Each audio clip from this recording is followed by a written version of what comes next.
Hey, what's going on, everybody? It's Bill Burr. It's time for the Thursday afternoon, just before Friday, Monday morning podcast, and I'm just checking in on you.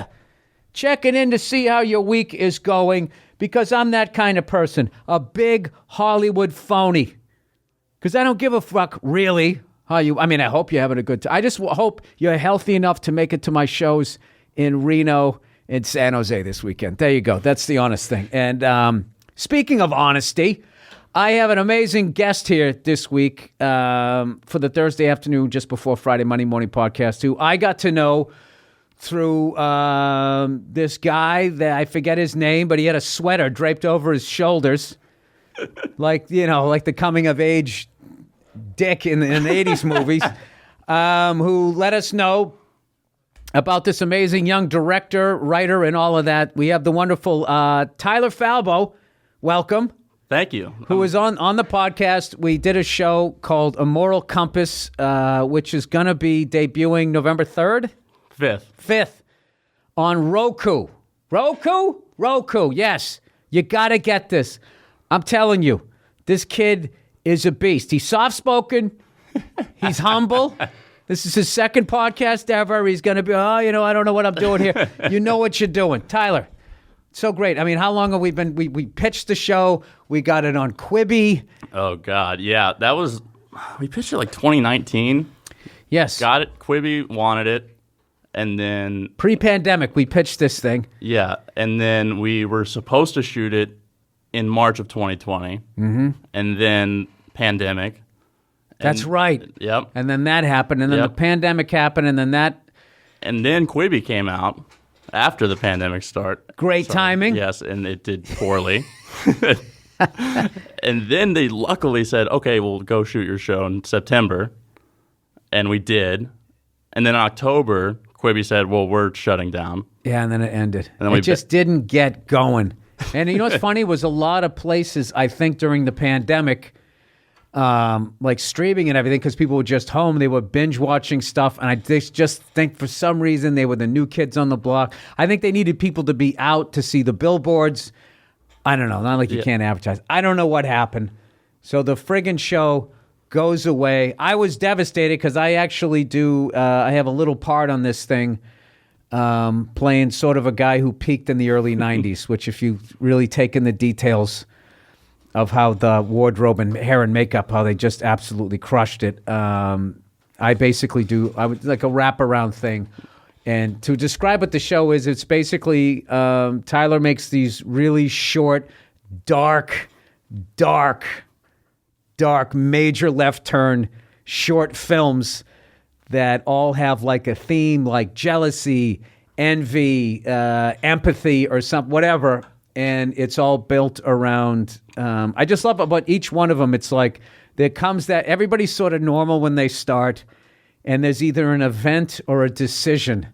And there's a fork in the road, and someone can veer left or they veer right, and your characters always veer in the direction of excitement, we'll say. I was thinking about, because, we talked about how, like, it was great that you're involved in the show because there is some kind of weird similarity between your comedy and this show, and it's so different because your comedy is definitely way different than the show. But I think I found out like the specific thing that reminded me of it. Adam Lowett, our showrunner, reminded me of the clip from your special, the black and white one, where you were doing the bit about the guy in the helicopter. Yes. And what was so funny about that bit was not just what happened, but you're describing the pilot sitting there, what's going through his head when he's watching a guy jump out to commit suicide. Yeah, just to let people know, there was a guy who wanted to commit suicide, and he decided to do it by getting a helicopter ride. I love the rock star way the guy went out, but also did he need to drag this guy into it? So this guy actually flew with the guy that jumped out, and he never brought it up, which makes him even more badass. And from what I heard, the story was the guy just kept asking if he could fly higher. Can you go a little higher? Can this thing go a little higher? And because of where they were, there was an airspace above them, probably, LAX, he couldn't go into it. So the guy just like opened the door and undid his seatbelt and then opened the door, and the pilot tried to grab him. Now, when you fly a helicopter, you can't take your hands off the controls. especially if it's Robinson. Are you going to start descending immediately? But he grabbed the guy, and the guy hit the pilot, and then the pilot was just like, all right, fuck it, man. I'm not dying too. And the dude jumped out and landed in the water, did not die at first. And then I did a bit on that. Which I think that would be a moral conundrum in the show, is if you're the pilot, what do you do here? Do you try and save this guy or save your life? And then the twist at the end that happened in your story would probably happen in the show too, where the guy survived. Yeah. He lived. For a minute. In your show, the guy would have lived. But no, absolutely, dude. If you're flying and somebody starts punching you in the head because they want to jump out, it's like, all right, jump out. I wish you wouldn't do that, but I'm feeling good about life and still being alive and everything. So how did you I don't know, how long you been making films, and when you started out, because when I started out stand up, I was like totally clean and I didn't want to offend anybody because I'd been just getting screamed at my whole life. So I was really on like my heels, and I didn't want to piss off the headliner, and I wanted club owners to say, here's a nice wholesome act that's not going to, put any ripples in the water.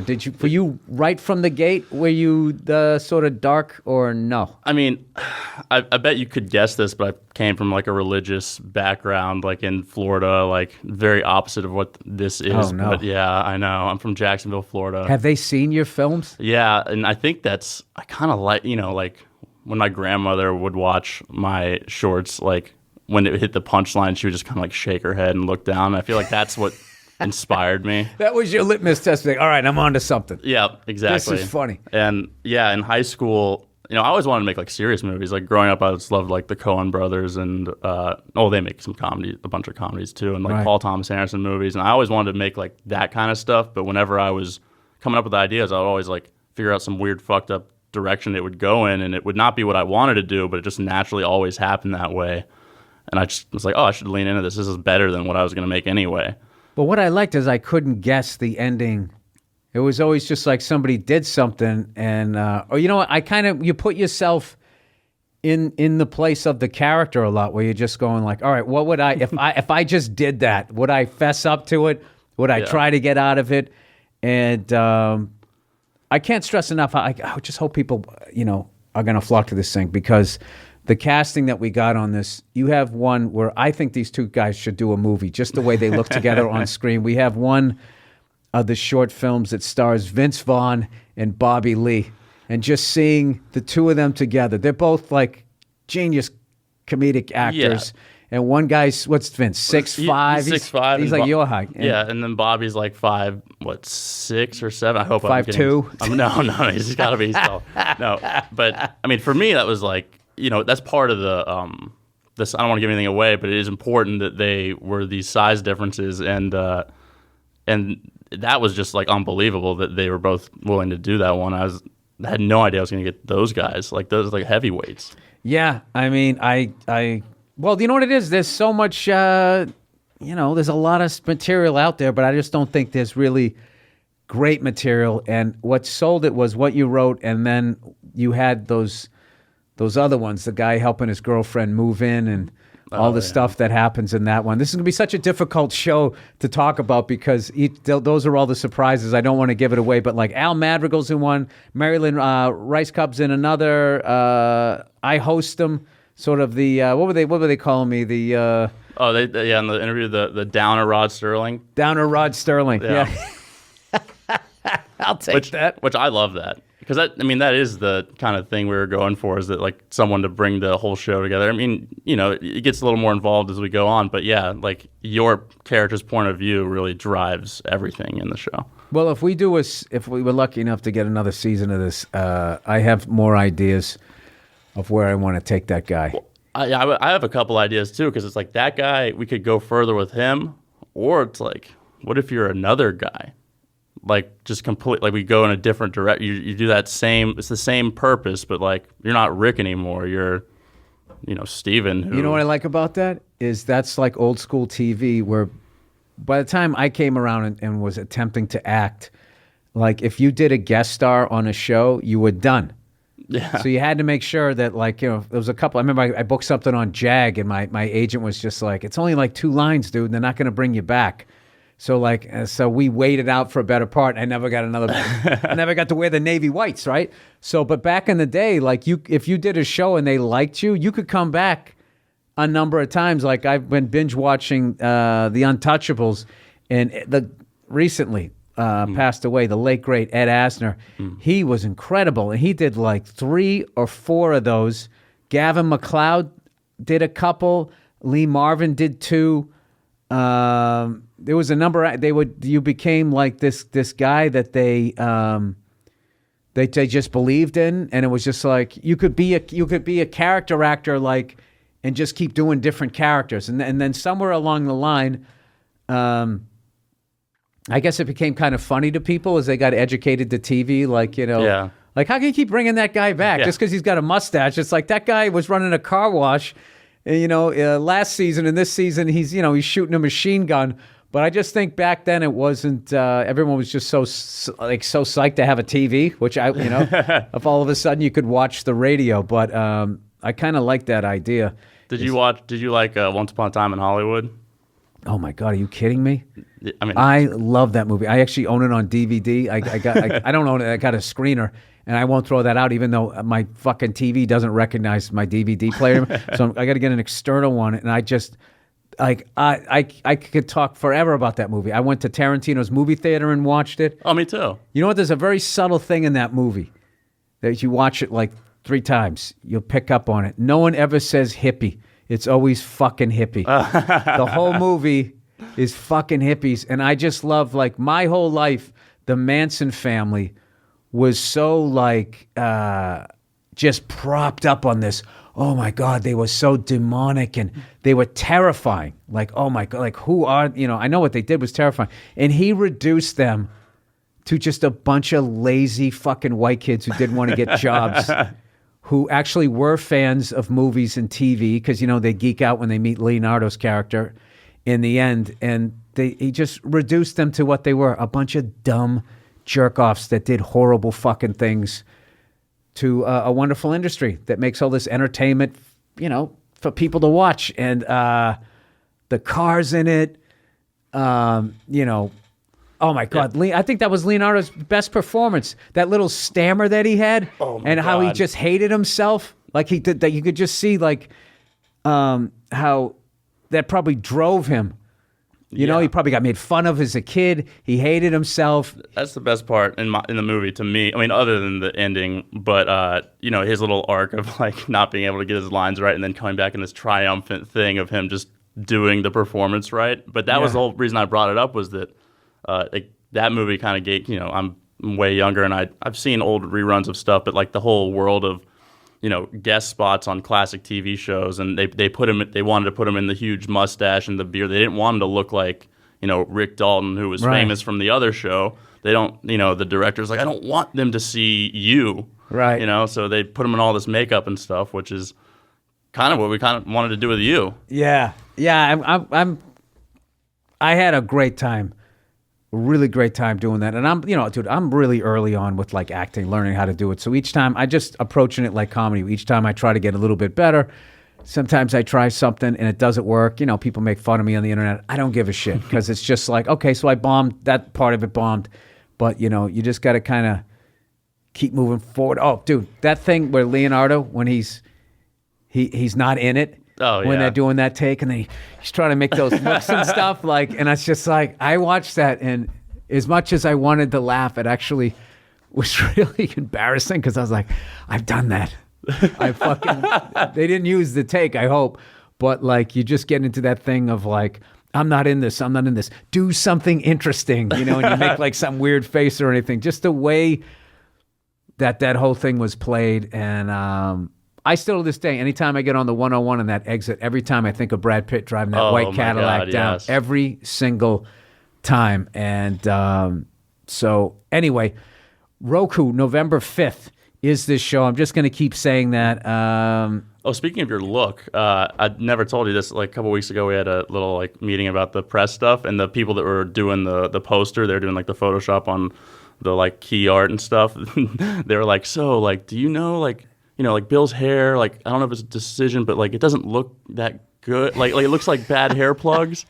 They're like, do you want us to Photoshop that? And I'm like, no, that's what it's supposed to look like. Why would they think that I would do that? They thought you'd be like self-conscious about having the bad hair plugs. No, that was the thing. This guy, like, we did all these little things. I don't want to give too much, but we did all of these little things, these little nods. And okay, we'll talk about the bad hair plugs. Because this photo will be like this will be promoted, so they'll know what you look like. Okay, so what I loved, the hair plugs from the '90s, those ones, which weren't the original ones, because I think Elton John got one of the original hair transplants, and his scalp is just all scarred up, like whatever the hell they did to him. But after that, then they had those ones that everyone used to call ant legs. And for some reason, I don't know if it was super painful. There were so many people that I saw on the subway when I was in New York in the 90s. And they would be sitting down and they would just get one row of them. And then they would grow them out and they would comb it back. And you could see like a dot where they put it in. And it just sort of never faded or went away. And it made like your eyes water.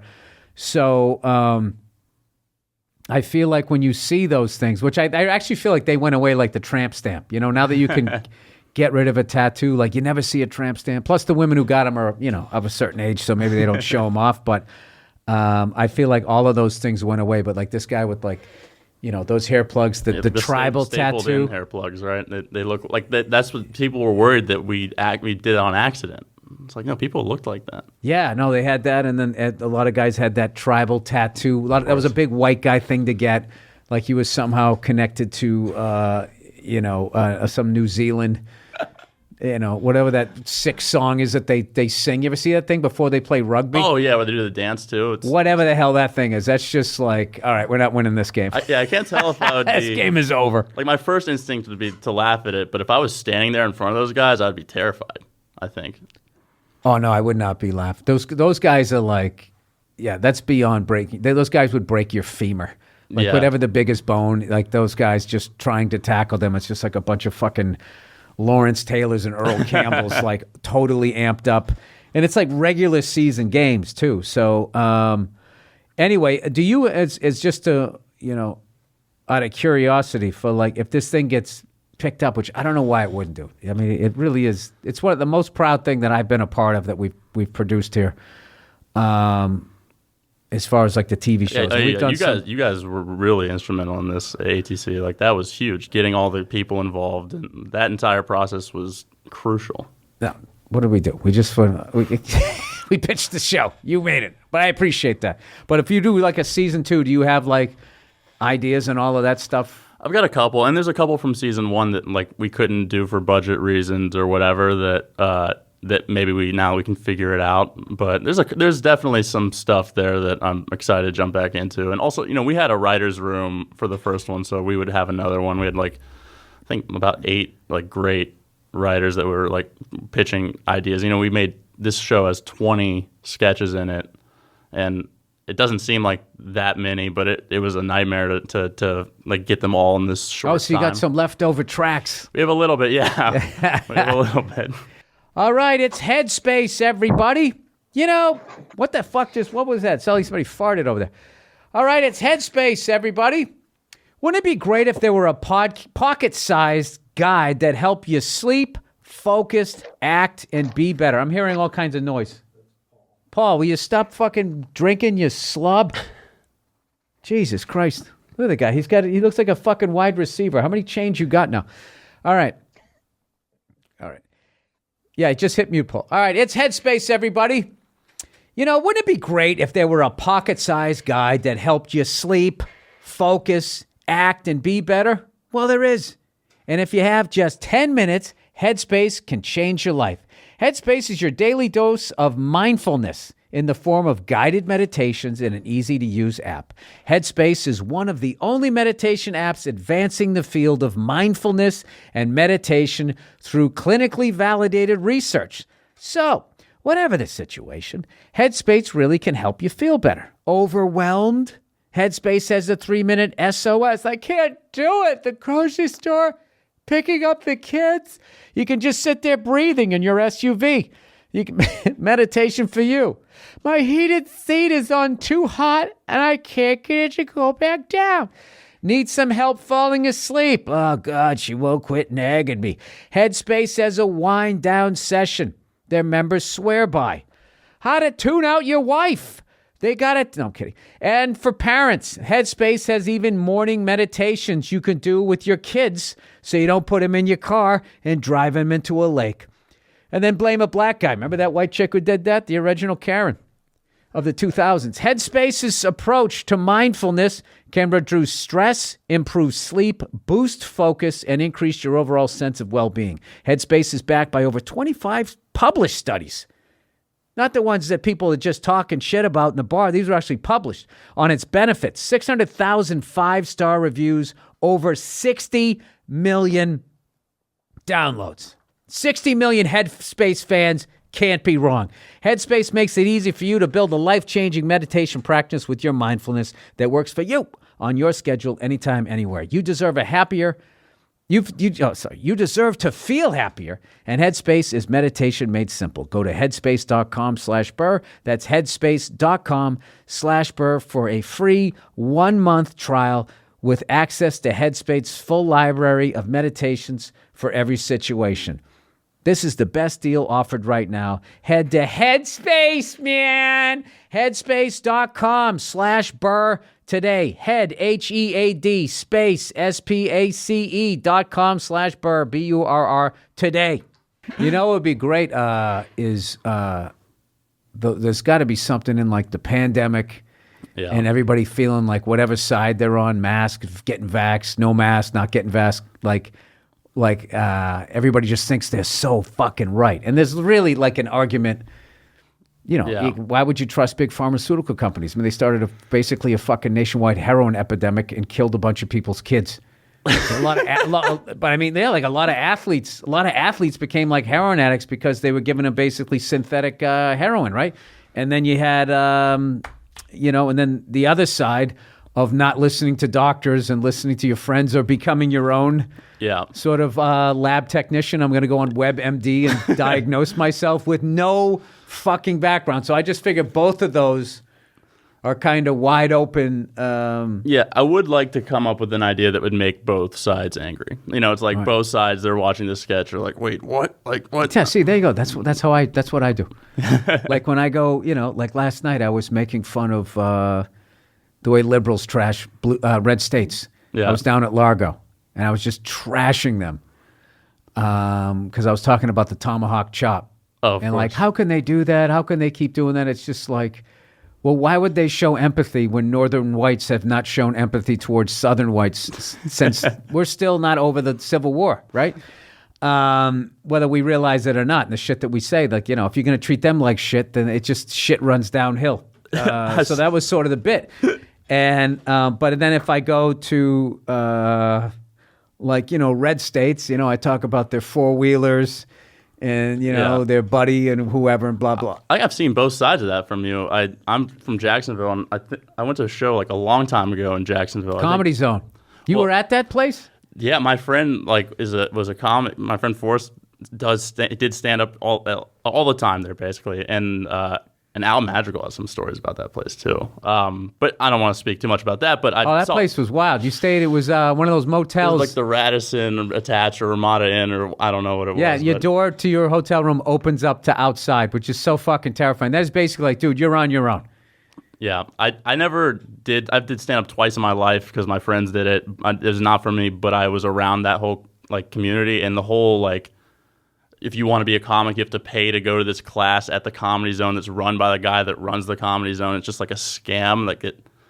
I felt like it was like a cult. Right. I don't know. Anyway. Yeah, that was a result of the 80s.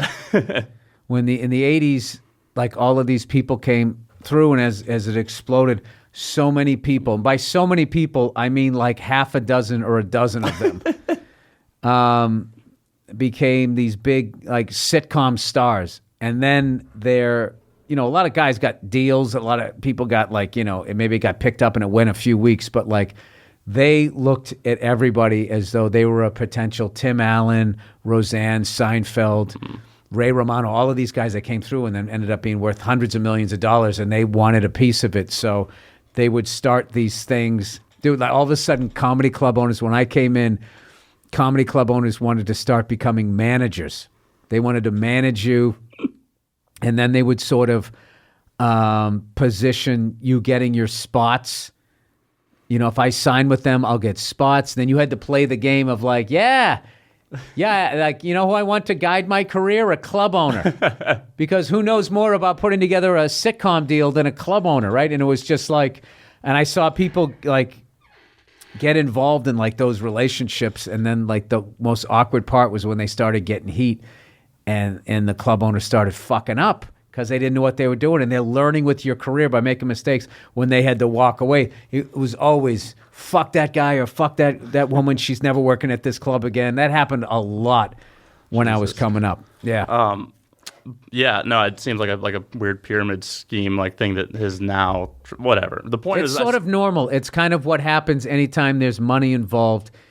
People want to everybody wants to start wetting their beak. At first, nobody gives a fuck. Then all of a sudden, it's like, holy shit. You know, it's like when comics started doing like podcasts. Nobody gave a fuck. Oh, it's a stupid little promotional tool. Then all of a sudden, people started making money on it. And then all of a sudden, agencies are like, we're going to start our own podcast network, and we're going to own 50% of your podcast. Like, that's what it is. That also reminds me of the whole Quibi the failure thing. Was that, you know, you were one of maybe the first comic ever to do a Netflix special, right? No. I was one of the first that had one on Comedy Central that then went to Netflix, because I used to hang in New York with Joe DeRosa, you know, back in the day, right? You know, before I moved out here, we used to hang out, and one of the things was he had Netflix when they delivered movies. Yeah. And then he got it, he had it on his TV because he's like a huge film guy. And we used to sit there and watch the stand-up specials, and they at that point just wanted anything that they could get on there. Yeah. And they had some fucking brutally awful, like I don't even know where they got these because at that point Netflix was the last option, where now they're the first option. Like I remember when in the late 2000s being brought on stage at the Improv, and one of the things I said, you might have seen his special on Netflix, and it would get an audible laugh, if you can fucking believe it. They would laugh because they were like, oh, you mean that fucking Blockbuster Postmate thing? I mean, Postmates didn't exist, but like they were kind of considered like a joke, you know? So you were definitely at the front of that, right? Yeah. And then but beyond that, you were one of the first to do a podcast. Like, you know, there's a bunch of guys at the beginning, but you were in early, you know, before this crazy podcast craze you're in. And then I saw those things, and I'm like, oh, and we're going Quibi. This is the next version. I know. And I'm like, oh, perfect. And then, I know. That happens, though, you know, because Bobby Kelly was the one who got me to do a podcast accidentally. And it was back when we were still on MySpace. And he was just like, dude, you call up this number, dude. You talk to your fans. It's a great way to promote yourself, dude. Check it. You hit this, you flip that, boom. And he did the whole thing. So I was like, all right. So I started doing it that way. But Bobby also told me to get a mini disc player, telling me that this was, and I still have it with the little T microphone, and I have sets on it. I can't find the charger. So, you know, you win some and you lose some when you're on like the forefront. And I thought, you know, Quibi was, you know, had as good a shot as anything. And God knows that the people that they had over there, they had some heavy hitters, you know, that had done all of this other stuff. But anyway, I'm so happy that people are going to see this show, dude, because I think you really are so unique and so talented. And the way you put this thing together, and the people that, you know, came on all and did these little shorts with you, all had the best time. And we're thrilled. And the trailer you made, like I was showing it to people, like, dude, this looks cinematic. Like, I want to see this movie. So, that's awesome. Yeah. So anyway, is there anything else you want to promote? We got the number one thing is Immoral Compass is what it's called. Everybody, November 5th, 2021, the day after the election. It was yesterday, the Big Tuesday, whatever the hell it was. Super Tuesday. Yeah, Super Tuesday. You got to watch this thing because I have promoted so many things, And the critic that you get interviewed by is just like, oh yeah, so what was it like to work with so and so? What do you feel about your character? Do you like making movies or whatever? This one, both critics were like, oh my God, I was watching this thing and I was like, no way, where the fuck is this going? Like there was an audible excitement from critics, which is That's all we want. Yes, that's all you want. So I know. You got anything else that you want to promote? All my eggs are in this basket. This is all I got. If it fails, I'm done. Back to Jackson. I've been wanting to ask you the whole time. We'll do one quick last one here. What religion were you brought up in, and at what point did you? I don't know if you've broken away. You know, you can assume correctly. Okay. I think. I'm not gonna. All right, so I'm not asking you to trash it. I'm just interested because I was raised Catholic. I got away from it, and now that I'm older, I'm feeling myself gravitating to wanting to believe in something, but it's hard. And not just to save my own ass. Well, you should do astrology. That's what everyone's doing now. It's the next. I know Hitler did astrology, and that's why he lost the war. I was. Then he got stretched out. He was too thin. You know. Yeah, that was the issue. That had to have been it. He was also a private. Was he? He was a private in the army, and then he started this group. You know what I mean? And then they called the Nazis. I don't know if I like how I just said. He started this group, like you've never heard of it. And then, so they had a private, a guy who never raised higher than a private, and he fucking was now running your country, and he was into astrology. That's why he was like a player's coach. Believe it or not, a lot of people don't know. He was a player's coach where he got gassed in World War I. So he made sure all of their bunkers had a shower, that if you got gassed, you could shower yourself off. Oh. You know? Oh, I imagine him more of a Belichick type. But and you would, right? Yeah. You would. But he actually cared about his methed up soldiers. Wow. As long as they had blue eyes and blonde hair. I'm surprised no one's made well, I'm not surprised, but someone should make a movie that's about just his failed art career. It's just like that led to it. You know, it's like the whole movie is him trying to be an artist, and at the end, he just makes that turn. Yeah. And you're like, oh, no. That sounds like one of your shorts. I used to do a bit about that. If somebody could just have encouraged him and just kept him on the easel. Like what, you know? I don't know. It's true. I mean. Yeah, that's... Because the Van Gogh movie, we don't have to go into that, but there's a Van Gogh movie that basically he was trashed his whole life. And he still went for it. Mm-hmm. But man, if he just had that... people didn't like his stuff his whole life? Oh man, it was really brutal. It was like, there's a movie with Willem Dafoe that's really good called At Eternity's Gate, and it's kind of like about his life. Because he wasn't famous for painting at all until after he died. Like that happens with a lot of artists, but like that one, like there's like a scene where like he's treated as like a freak, like a mental issue. He thinks he's good at painting. But he did have some mental... I know he was a big-time booze hound. Yeah, he had a lot of issues, actually. But he cut his ear off. Yeah. I mean, that's probably That wasn't over a woman, though. I heard he pulled a blade on his roommate, and then he turned it on himself. I wonder what the real story is, because there's like a bunch. He probably was shit-faced painting and fell into his easel, and then when it collapsed, it knocked off his ear, and then... I think people who wanted to make, who found his paintings, because I watched a documentary on how they prop up that market, and how there's, like every single market, there's like 4 or 5 major players, and they sort of move the needle, and how they decide what is worth something and what isn't, and blah, blah, blah, blah, blah. I'm not big, this is a shocker, not big in the art world, but I actually really like his stuff. And when I was in, where is he from? Is it Holland or is it? And I feel bad not seeing the movie, but he was in Spain for a lot of it, I think. Was in Paris twice. Yeah. But there's some museum, Denmark maybe. I was somewhere and I actually went and I saw his original work, like a lot of them. Yeah. And I really, there was something about, like, I like looking at stuff that looks like stuff. Right. Like, I get a little bit in that Basquiat stuff. That's how you say his name.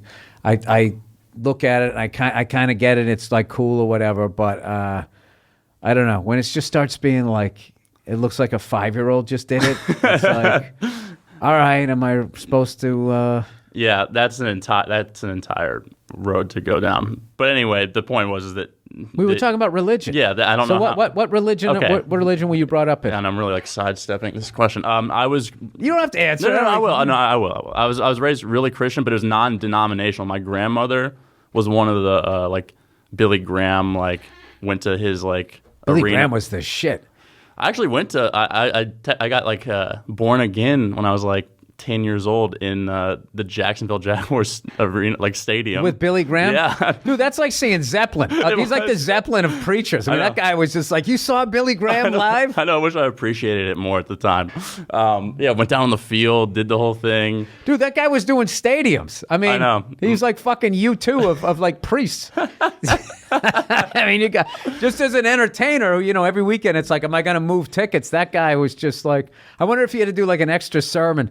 You know, like, hey, you're trying to go up north. They're not buying this Jesus shit. You got to do an extra sermon to try and promote this. Oh man, yeah. I mean, that was crazy. But I mean, I was pretty like Christian religious like throughout my middle school and then high school. I think it was like I started to get into comedy and like watching stand up and movies and stuff, and it like was going against what they were talking about. But I'm like, I kind of like this more. And then, but I would still try and figure out a way not to curse. You know, I didn't like curse until like senior year of high school, but I was still making weird like stuff. And then it just like, it must have been the Catholic schoolgirl thing. Like as soon as I was like, you know, it's not for me, immediately it's like people like getting cummed on or something. Like, you know, it's like something terrible. Well, that's what happens when you like, how many times can you see that? Somebody with an overbearing, oppressed childhood becomes like a fucking banshee if that's, I don't even know what that term means at this point. Every fucking term you use now, you're like, wait a minute, is that like a fucking something you shouldn't say? Yeah, like Jim Morrison, you know, had a real like, you know, was a military brat, really like. I didn't know that. Yeah, yes sir, no sir, you know, this is how you make the bed and all of that. I mean, I think that's kind of like what I was seeing about that. It's really, so it's kind of good to, you know. Yeah, I mean, let him run a little bit. Let Hitler paint a little more. Well, Scorsese was going to be a priest. Like that was a part of his like upbringing. He's like really going to go into the priesthood, and then he makes like Goodfellas. I think there's a lot of like back then, they so scared the shit out of people about going to hell that I think there was mothers that wanted their kids to be a priest as like collateral for some of the other shit they did so they could get into heaven. And then there was another big thing back then, you know, you weren't allowed to be gay openly. Yeah. So that was a place where gay people could go and hide and stuff. It's so fucking ridiculous that you just can't be who you are, but that's the way it was. But I was listening about a couple years ago, I listened to Lenny Bruce at Carnegie Hall. Starts off a little, you know, slow, but once he gets going, like how contemporary it still is, and he does this whole bit talking about homosexuality, and like you can't believe, like, I mean, the way they made it seem like back then it was like the dark ages and stuff like that, as far as people being accepting of gay people, but like the way he talked about it and the way people were laughing, it was like, oh, everybody knew. Everybody knew. I mean, it was also Manhattan, so Manhattan was always ahead of the curve socially when it came to shit like that. But like, they were just talking about like he was just making references to that uncle, you know. And this is one of his buddies he's always hanging out with. I can't remember how he put it, and the way people were laughing, like everybody like just sort of knew. So I don't know. I always imagine him as like one of those. Like, I don't know what it was really like, but like to go see Lenny Bruce, you had to like go through a speakeasy or something, you know, like it wasn't like acceptable. Like, was he, I don't know much about, you know, I've heard like his comedy and stuff, but like, was he doing like late night shows and stuff, or was he allowed, you know? I know he did a lot of shows like in the Village. There was like the whole, there was a whole like beat poet things was going on, the sort of the folk thing, you know, Dylan and those guys I think were a little bit after him. But I think there was a lot of like sort of over, like those shows back when there was more of a variety show, like the shit that was on TV, you know, spinning plates and a ventriloquist, and then somebody comes out and sings a song or whatever. I think that there was shows like a poet, a comedian, a band would come out and play. It was just live entertainment. And I know that a young George Carlin used to watch Lenny down in the Village, but it seems like the time to see him was before, I think, like the authorities sort of broke him, where he was like just reading about his trial, and he sort of got like obsessed with that, the way they were fucking with him and everything. But before then, when he was just up there just talking, you know, if you can get your hands on like bootleg stuff, it's really, really incredible. Like he had a fucking bit like 6 months recorded, 6 months after the Kennedy assassination, doing a bit because like the whole story was that Jackie Kennedy was trying to grab a Secret Service person to help her husband out. And he was like, nah, she was trying to save her own ass. And then listening to people laughing at that, because I really think that there's this whole perception of back then, if you watch the TV, you know, the Mickey Mouse Club and Howdy Doody Show and all that, you think that these people didn't look at this stuff critically, like this is bullshit. Yeah. I always tell this story. It reminds me a long time ago. I was taking drum lessons from this guy who called himself the last of the great Armenian trap drummers. In Brockton, Massachusetts, there was a great music store, which I hope is still there. I used to take drum lessons from this guy. This guy was in his 70s then. So let's see, it was the 1990s. So what is that? He was born in the 20s. And he was telling me, man, he goes, I used to bang this broad, because I said I was down the Boston Commons. He goes, yeah, I used to bang this broad up against a tree during my lunch hour at the Boston Commons. I had this look on my face, like I couldn't believe it. And he just laughed, and he goes, let me tell you something, kid. Because I said, you did that? He goes, let me tell you something, kid. He goes, every generation thinks they're the first one that ever fucked. Now, here's a paradiddle.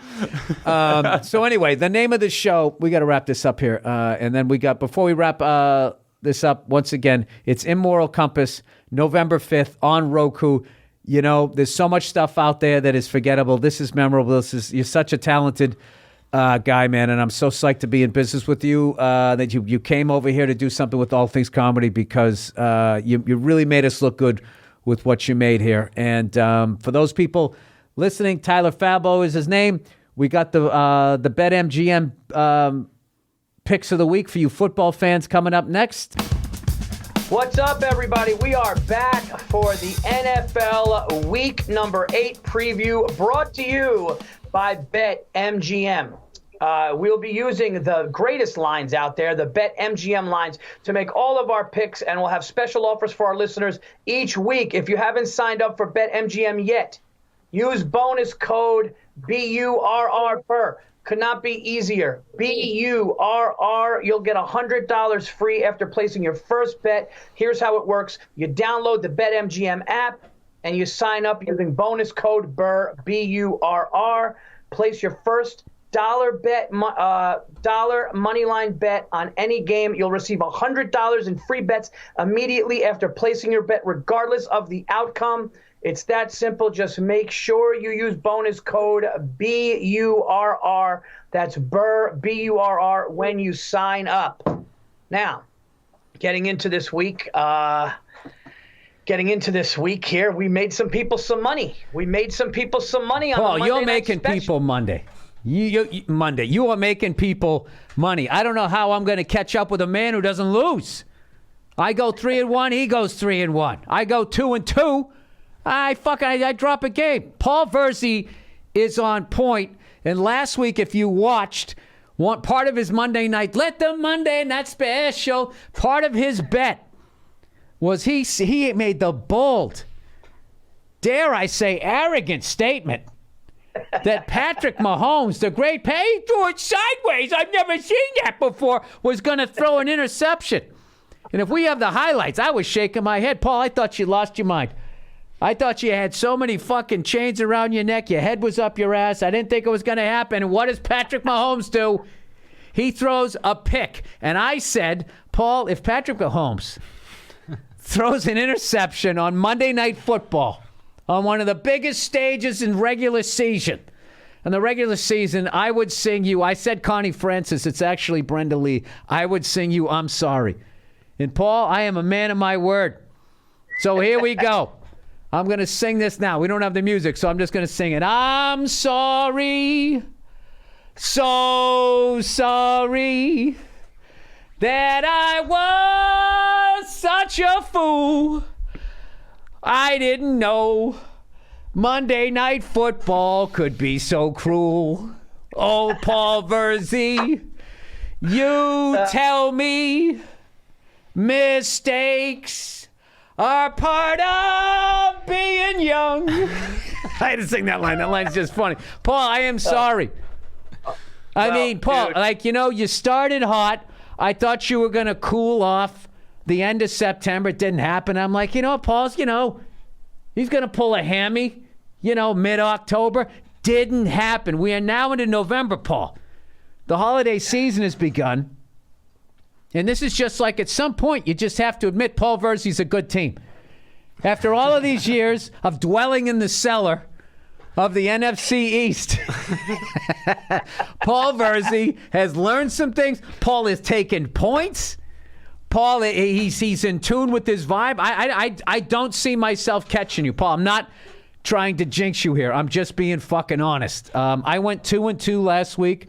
I got to tell you, though, that thing that just looked like such an obvious gift last week was the one good thing that I did make was the Seattle Seahawks against the Jacksonville Jaguars. They were given 4.5 or 5 at home, and they won 38-3 or something. And I had one other one, but the Bills fucked me over, man. They covered the last goddamn minute. I was trying to stay in step with Paul Verzi. 3-1. I'm 2-2. So I think I'm 500 for the year. Andrew Themelis? Yeah, you're one game over 500. One game over 500, picking against the spread, Paul.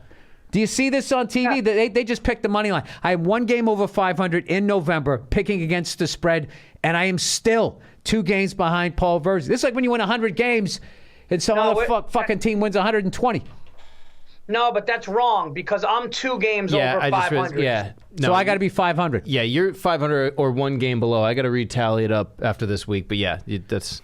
I can't believe I'm 500. I've had a lot of 1 and 3s. Below. I think Paul's 2 over. Oh, I got to look here. All right. Listen, we are better than most people doing this, including ESPN analysts, and that's just a statistical fact. All right? We're doing great. We're making people money. We're using fucking BetMGM. They know it. You fucking know it. We almost gave them a Monday night special 3 weeks in a row. We finally came through. Keep riding the train. Yeah. Keep riding the anything better Paul, fucking train. I'm riding your coattails because you're the one, the Patrick Mahomes. I'll tell you, Paul, your picks on the Monday night special, they're as great as our merch. How do you like that? Our merch is murdering it. But, dude, I'm going to tell you this right now, and you saw this. Look at this, softball. The Chiefs are a bad football team. The Chiefs fucking stink, dude. They stink on so many different levels, and it's weird because they kind of have the same personnel, but he's not finding anybody open. He's missing passes downfield. This guy was breaking down how his leg work is all over the place. Something's wrong, dude. I don't know if the kid's hurt. That's what my brother said. He goes, I think he's hurt. I was like, that's a great call. I didn't think that. But I also think, dude, they're not a bad football team. For Kansas City, they're bad. I mean, what are they, 5-3? 5-3 is fucking terrible for them. Or whatever they are, 5-4 or something. I mean, what week we're on. No, they're 4. I think they're 4, and I think they're a game under 500. But they're bad for what they should be, I guess. But I think he's hurt. I think he can't do certain things with his leg. I think he's hurt. That's the only explanation I have. Hey, what do I know though? But hey, who am I? Hey, But he does seem to be moving fine in the pocket from what I've seen, Paul. As a 53-year-old white male comedian, I think the man is moving. He moves better than I do on stage. When I hit the big stage, Paul, when I go over to Fuddruckers to do a set in their fucking function room. Yeah, it's funny how we're fucking comedians, and this guy's an elite athlete in the NFL, and we're going, this guy's legs, this guy's no. These guys are terrible. They run 440s, I don't run a 480. No, I'm sorry, I'm going the wrong way. I don't run it. I added yards rather than time. I don't run a 1040. After he threw the pick, somebody tweeted, "Hey Paul, I think things are a little worse at home than you thought they were." Remember you said last week you said you heard that there was some shit going on. Personally? I didn't get that. Wow. The rumor mill. Aaron Rodgers not playing this week because he tested positive for COVID, and then they found out that he lied when he was asked if he was vaccinated. He said yes. They found out today that he was not vaccinated, and he tested positive, so he will not be playing against the Chiefs next week. So is he having a midlife crisis? Something, dude. He's got the long you, hair now. He's fucking. I own you guys. I still own you guys. Dude, I'm telling you, I like the new Aaron Rodgers. The old Aaron Rodgers, where he was just whatever you want, I'm gonna do it. This guy, he's had enough and he's not taking it anymore. I'm not getting the vaccine. If I own you, I'm gonna fucking say I own you. I don't know, Paul. I like the new Laurel Canyon singer-songwriter Aaron Rodgers. Requested Dude, some of his paycheck right now, in Bitcoin. You're gonna see that guy on a fucking surfboard in Malibu all over the paper soon, and then it's over. As soon as that guy gets on a surfboard, it's over. No, he's going to win. He's going Ken Stabler. Ken Stabler was like that. When the coach was going like, hey, Ken, you got to try to get more sleep before the game. He's like, Coach, how many hours sleep do you need to play 3 hours of football? That's great. That's great. I like it.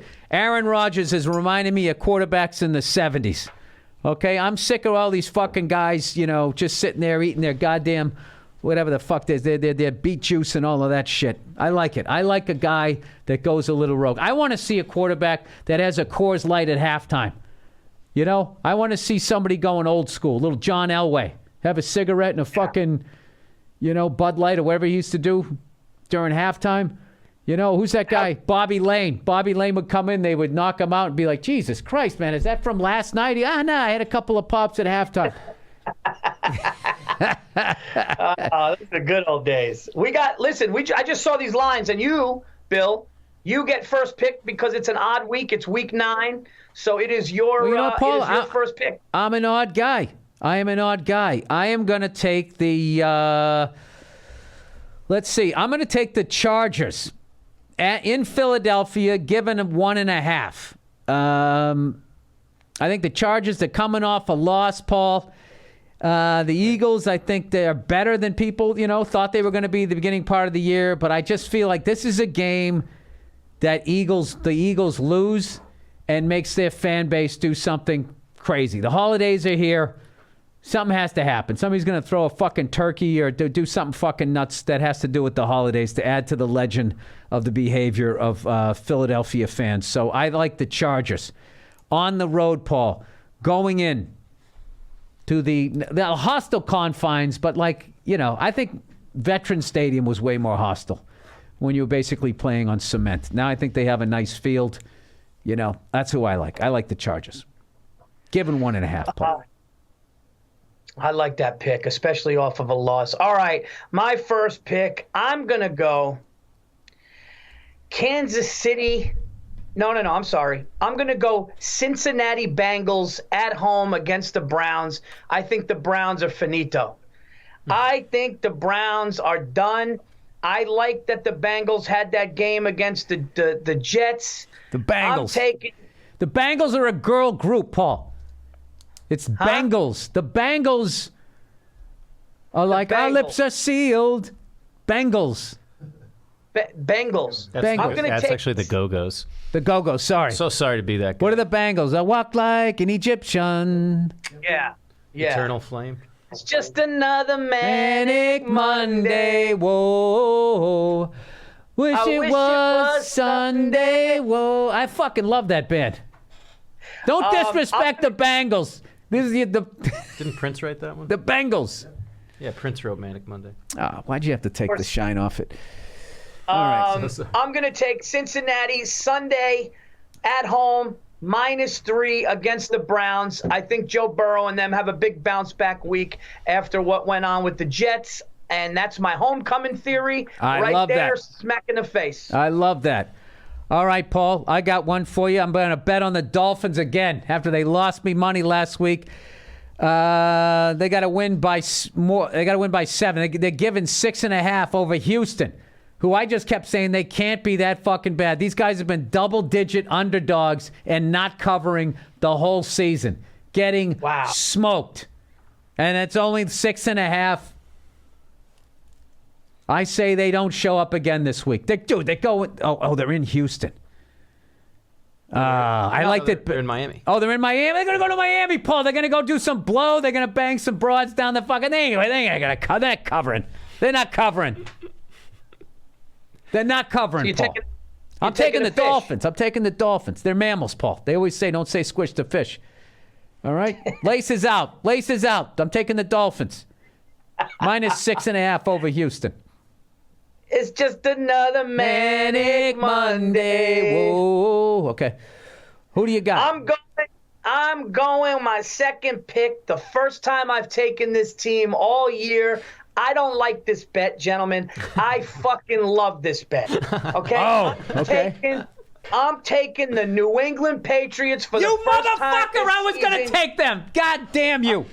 I'm taking them minus 3.5 to beat the hapless, quarterbackless Carolina Panthers. I left that on the board because you have not fucked with them all year. And I thought I was going to, you son of a bitch. I thought you were going to take my Thursday night pick. Thursday night, Paul. I'm ripping the Band-Aid off. All right? Oh, boy. The Colts, minus 10.5 over the Jets on the road. The Jets won last week. That was their fucking Super Bowl. The Colts lost last week at home to the Titans. To the Tennessee, right? To the Titans? I had that game. That was a pick 'em. I had the Titans. I won on that money, that game. So I'm taking they got what's his face there, a quarterback. What's his name there? That fucking guy throws the ball over. He's throwing it all over the yard. Carson Wentz. He'll wrap you in the head with a fucking ratchet. I got the Colts minus 10.5 over the Jets on the road. I can't believe you took my fucking Patriots, you motherfucker. Now who am I going to take? You have first pick, though. You could have done that.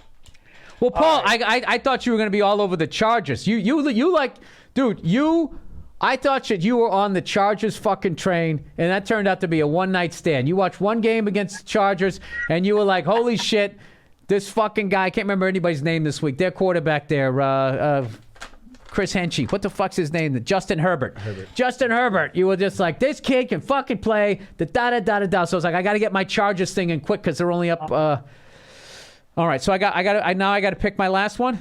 Yeah. Oh Christ! This is like the fucking that giant thing where you pull DVDs out at Walmart.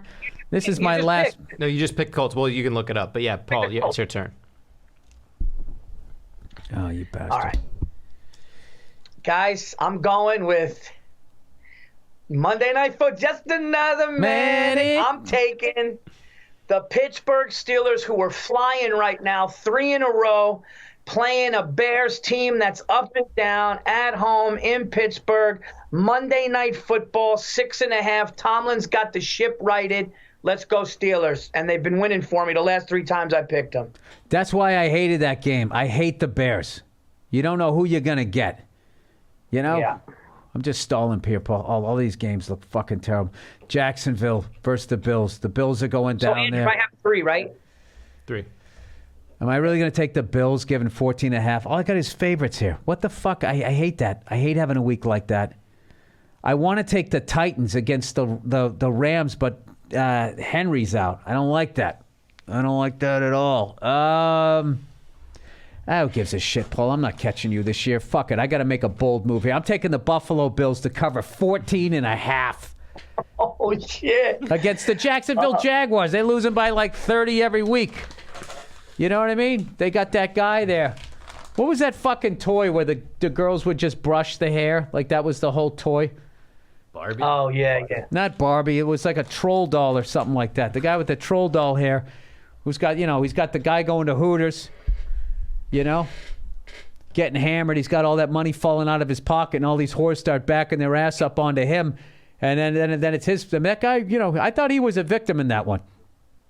Yeah, I don't know. I don't know who that guy is. You know who that guy is, Paul. He coached the team there. That was the Ohio State.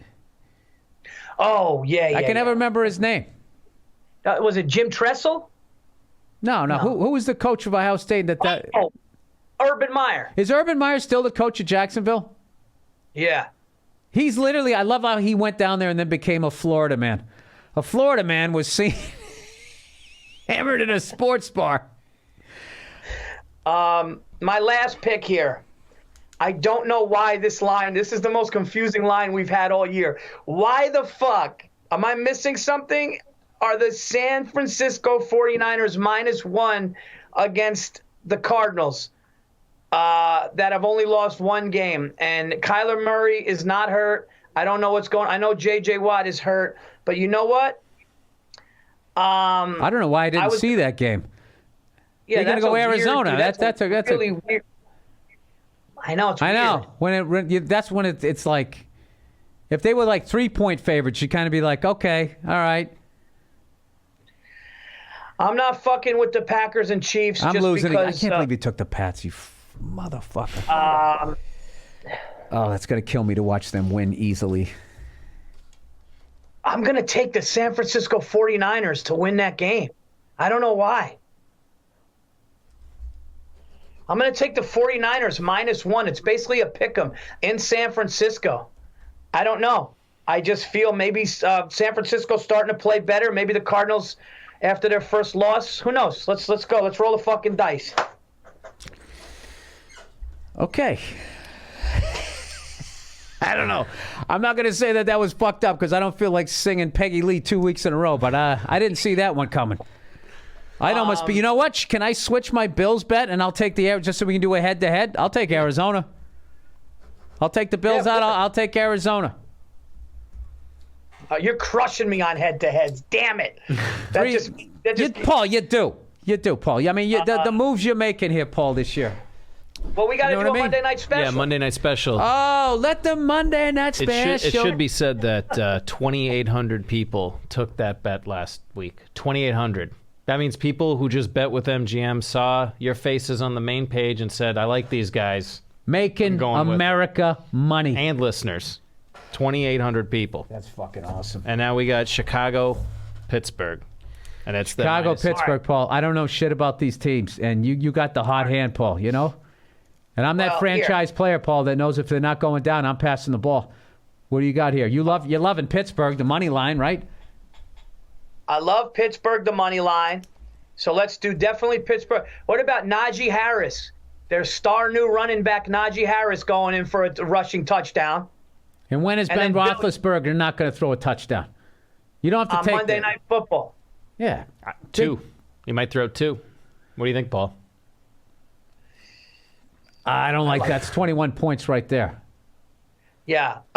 With the Bears, who are like, sometimes they show up and they play, sometimes they don't. But this is in Pittsburgh. Who do they have at quarterback? Brady Quinn? Mitch Mitchelson? Mitch Trubisky? Who do they got? Chicago Bears. They got the kid from Ohio State, Justin Fields. Dude, I swear to God, there's field goal kickers walking down the street get recognized more than the fucking Chicago Bears quarterback. All the way back to what's his face there? Jim McMahon was the last Chicago quarterback that couldn't walk down the street. So we do Najee Harris gets a rushing touchdown, Steelers on the money line, and what? You want to do Big Ben throwing? Should we make it interesting? How about Big Ben throwing a pass that goes more than like 40 yards? You want to do something like that? Paul, you love the down the field. You can add a fourth thing if you want. You could. How about Willie Gault for a touchdown? Who? Yeah, he's from like 40 years ago. Sorry, go ahead. He goes, who? He was one of those track stars that, like, you know what? Your body works great. Why don't you play football? You're super fast. No one will catch you. How about this? This is a stretch, but tell me if you guys like it. Ben Roethlisberger throws a touchdown that goes over 30 yards. Is that too much? Or can they make to fuck with the odds? Can you do that? I think they can. I think they can pull. No, you know what? Fuck it. Let's make people money.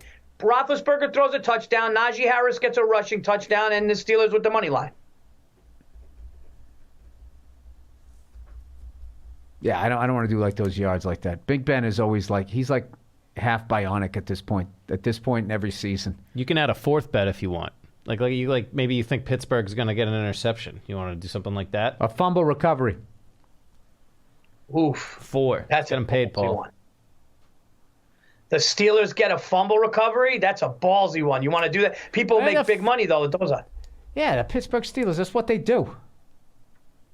Let's do that. Throw that one in. It's what they do. All 4, though, still, right? We're not replacing anything. All 4. Yeah, all all 4. All right, love and it. And you listeners out there, if you want to stop with the first 3, Paul, if we hit 2 Monday night specials in a row. Especially with a fourth bet. We're meeting the mayor. All right, everybody. That has been the BetMGM segment. Paul, you got to read the outro, right? Paul reads the outro. Same as the intro. Same as the intro. Second verse, same as the first. All right, guys, that's been our Week 9 picks. Hope you guys jump on with us with the BetMGM lines. We are using, as you guys know, the greatest website to do this is BetMGM app line to make all of our picks. And we'll have special offers for our listeners each week. If you haven't signed up to BetMGM yet, use bonus code BURR. That's BURR, and you'll get $100 free after placing your first $1 bet.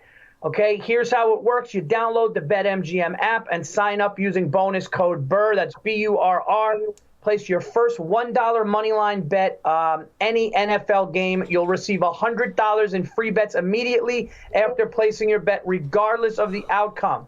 Okay, so it's just there. Go have fun, bet with us. Just make sure that you use bonus code BURR when you sign up. You have to be 21 years of age or older to wager in Arizona, Colorado, D.C., Iowa, Indianapolis, Michigan, Minnesota, New Jersey, Nevada, Pennsylvania, Tennessee, Virginia, West Virginia, or Wyoming only. New customer offer, paid in free bets. Visit BetMGM.com for terms and conditions.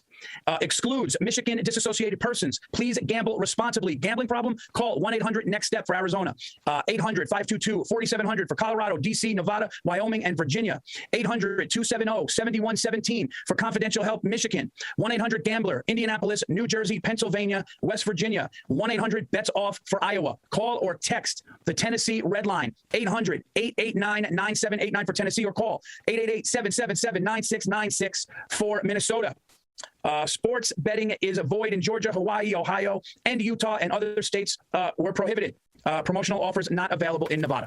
All right. And that's our NFL picks. Once again, Tyler, thank you so much for coming on the show. Thank you so much for having me. This is a literal dream. Okay. Well, I actually dreamed about this. I appreciate that, and I'm so thankful that you came here to do your project with us, and I hope we're going to get a second season. Once again, November 5th, Roku, Immoral Compass. We'll have a great weekend, you cunts. Enjoy the bonus episode of the Thursday afternoon just before Friday, Monday morning podcast, and I'll talk to you on Monday.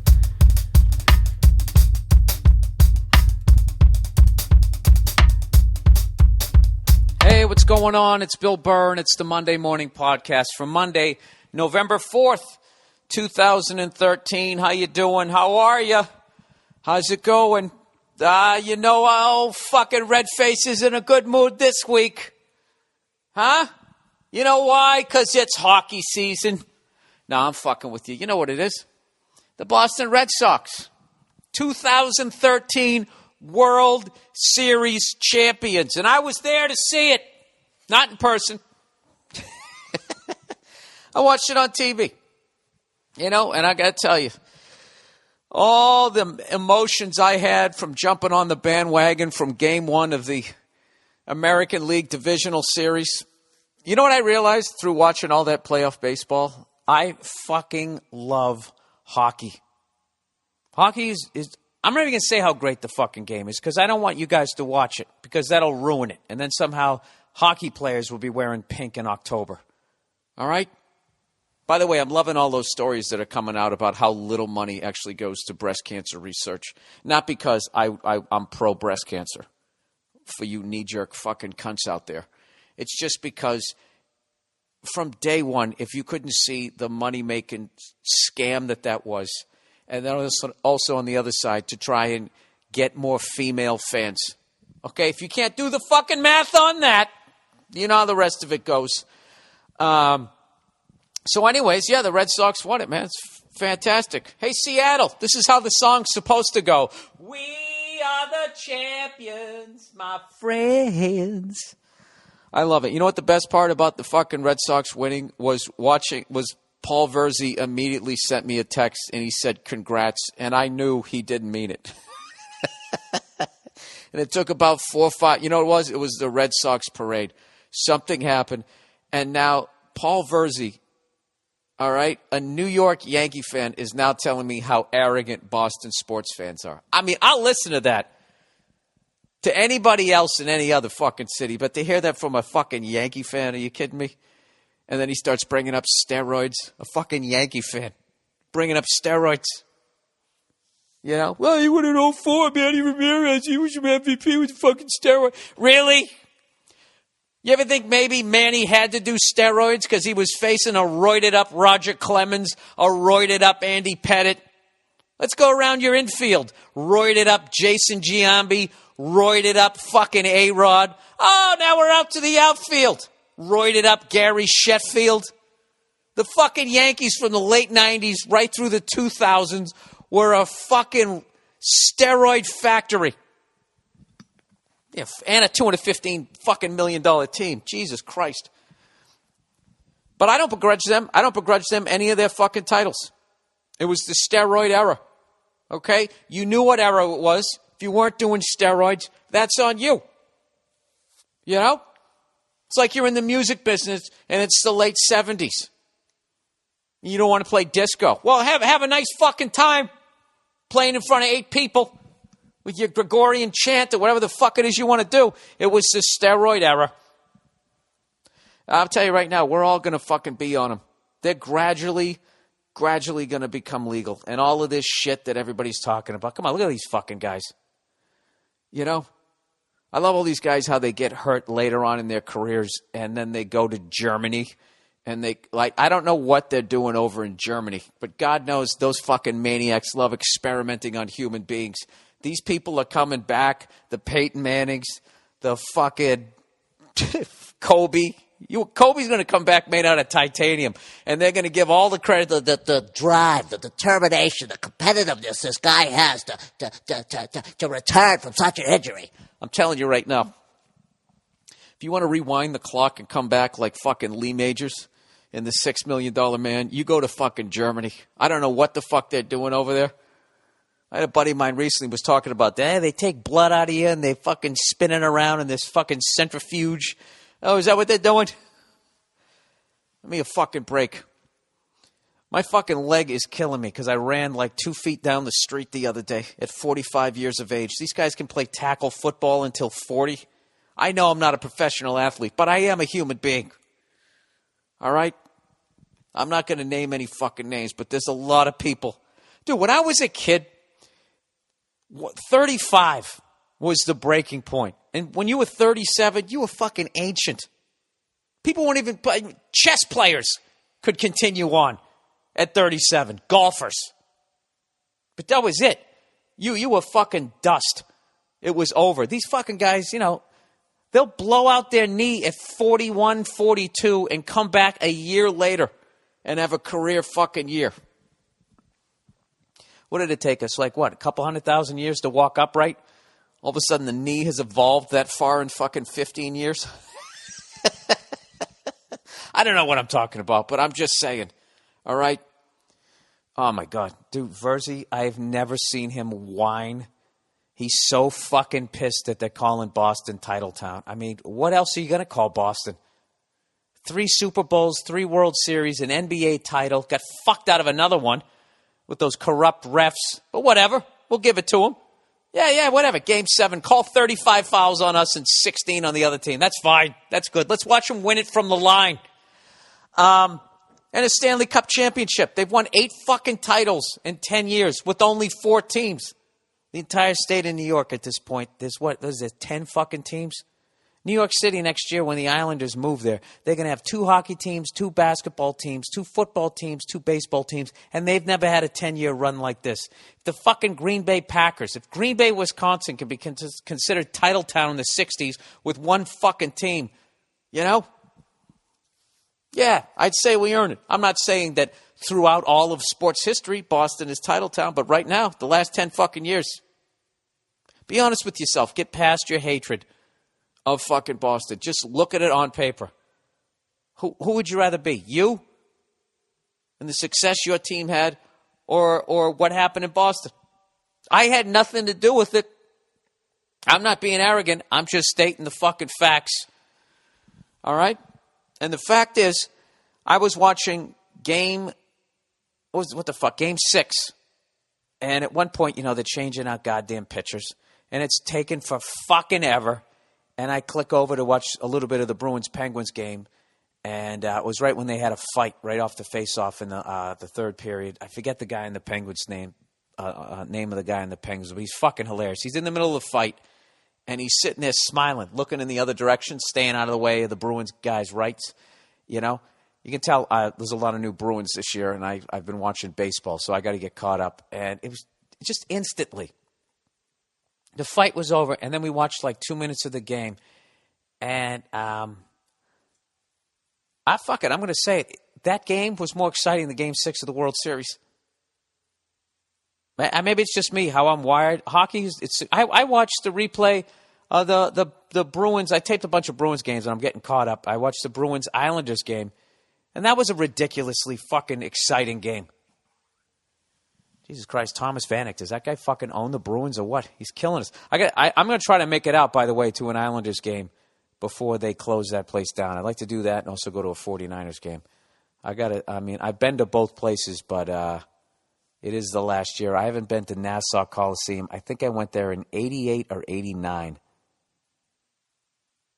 And I went to an Islanders-Rangers game. I know I talked about this before, but that's a legendary building, and I think it's sad that they're leaving and they're going to go to Brooklyn. Are they going to be the Brooklyn Islanders? I don't know. I've always liked the Islanders, except for when they beat the Bruins in the when the fuck did they beat us? Maybe 83? No, 83 we choked to the Canadians. Somewhere in there. We met them in the playoffs, and I thought we were going to have a run there. It was during their dynasty.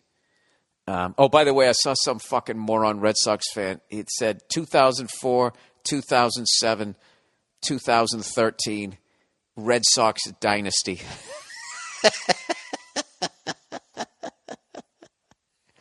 Who the fuck taught, like the definition of a dynasty, I swear to God, is like it's just going, somebody has to stop it from its free fall. I remember when the Patriots, we won 3 in 4 years, and it was called a dynasty. And that was the first time I'm like, wait a minute, a dynasty's always been, you have to win 3 in a row.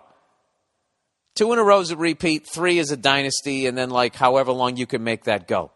And as far as I know, my knowledge in professional sports, I think the record in hockey and baseball is both 5 by the Yankees and the Canadians, of course.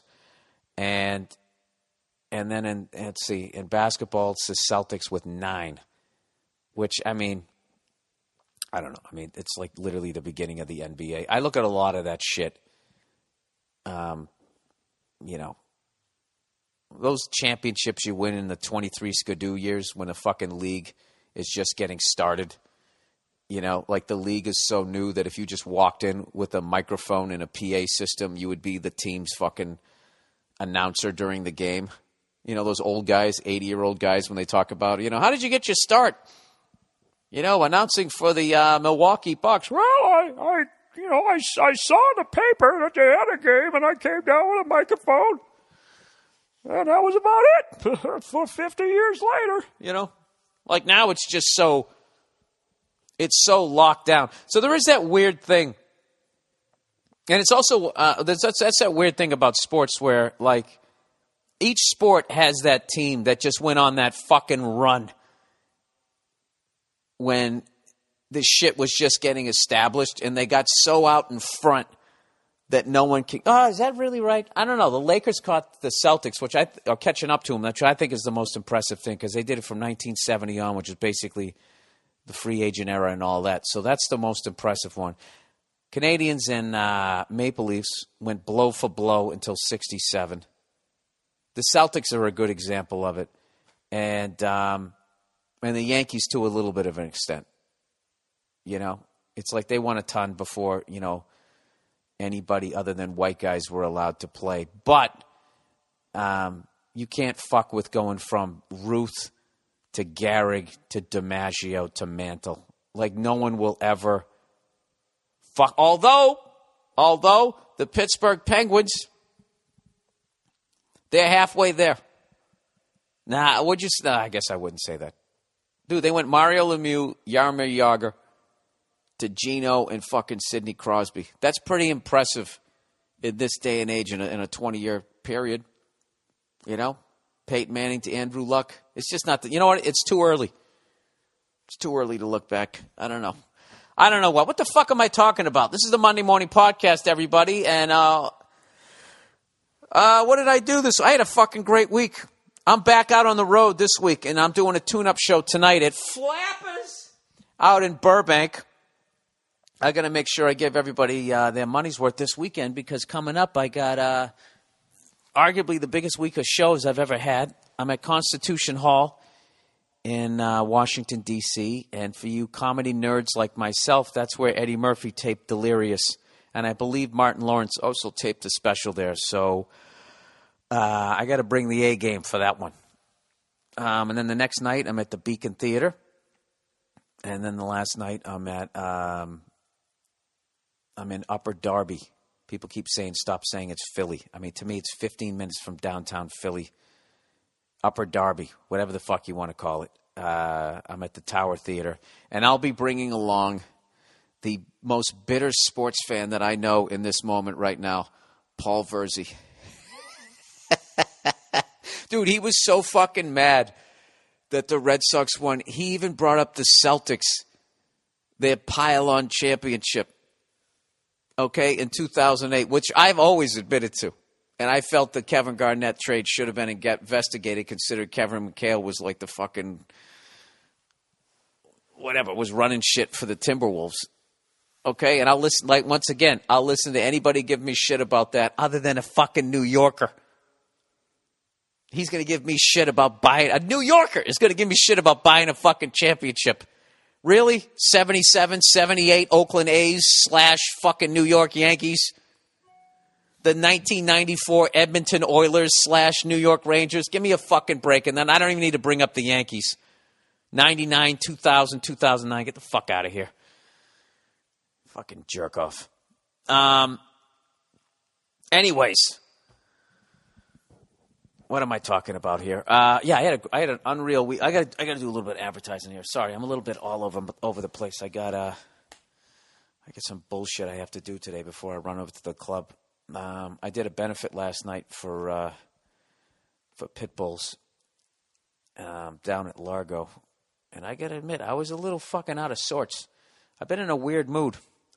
I've just been enjoying. I've been home for like 2 weeks, for the first 2 straight weeks in a row this year. And I got to tell you, I did not miss going on the road. Kind of scared me, you know? Sat around making pumpkin bread and shit, wearing a fucking apron. What the hell's wrong with me? I got to get back out on the road or I'm going to retire.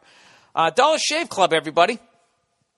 This one right here is this is killing it right here. Everybody loves this. Anybody with whiskers, be you a fucking male or a hairy woman, this one is for you. Dollar Shave Club.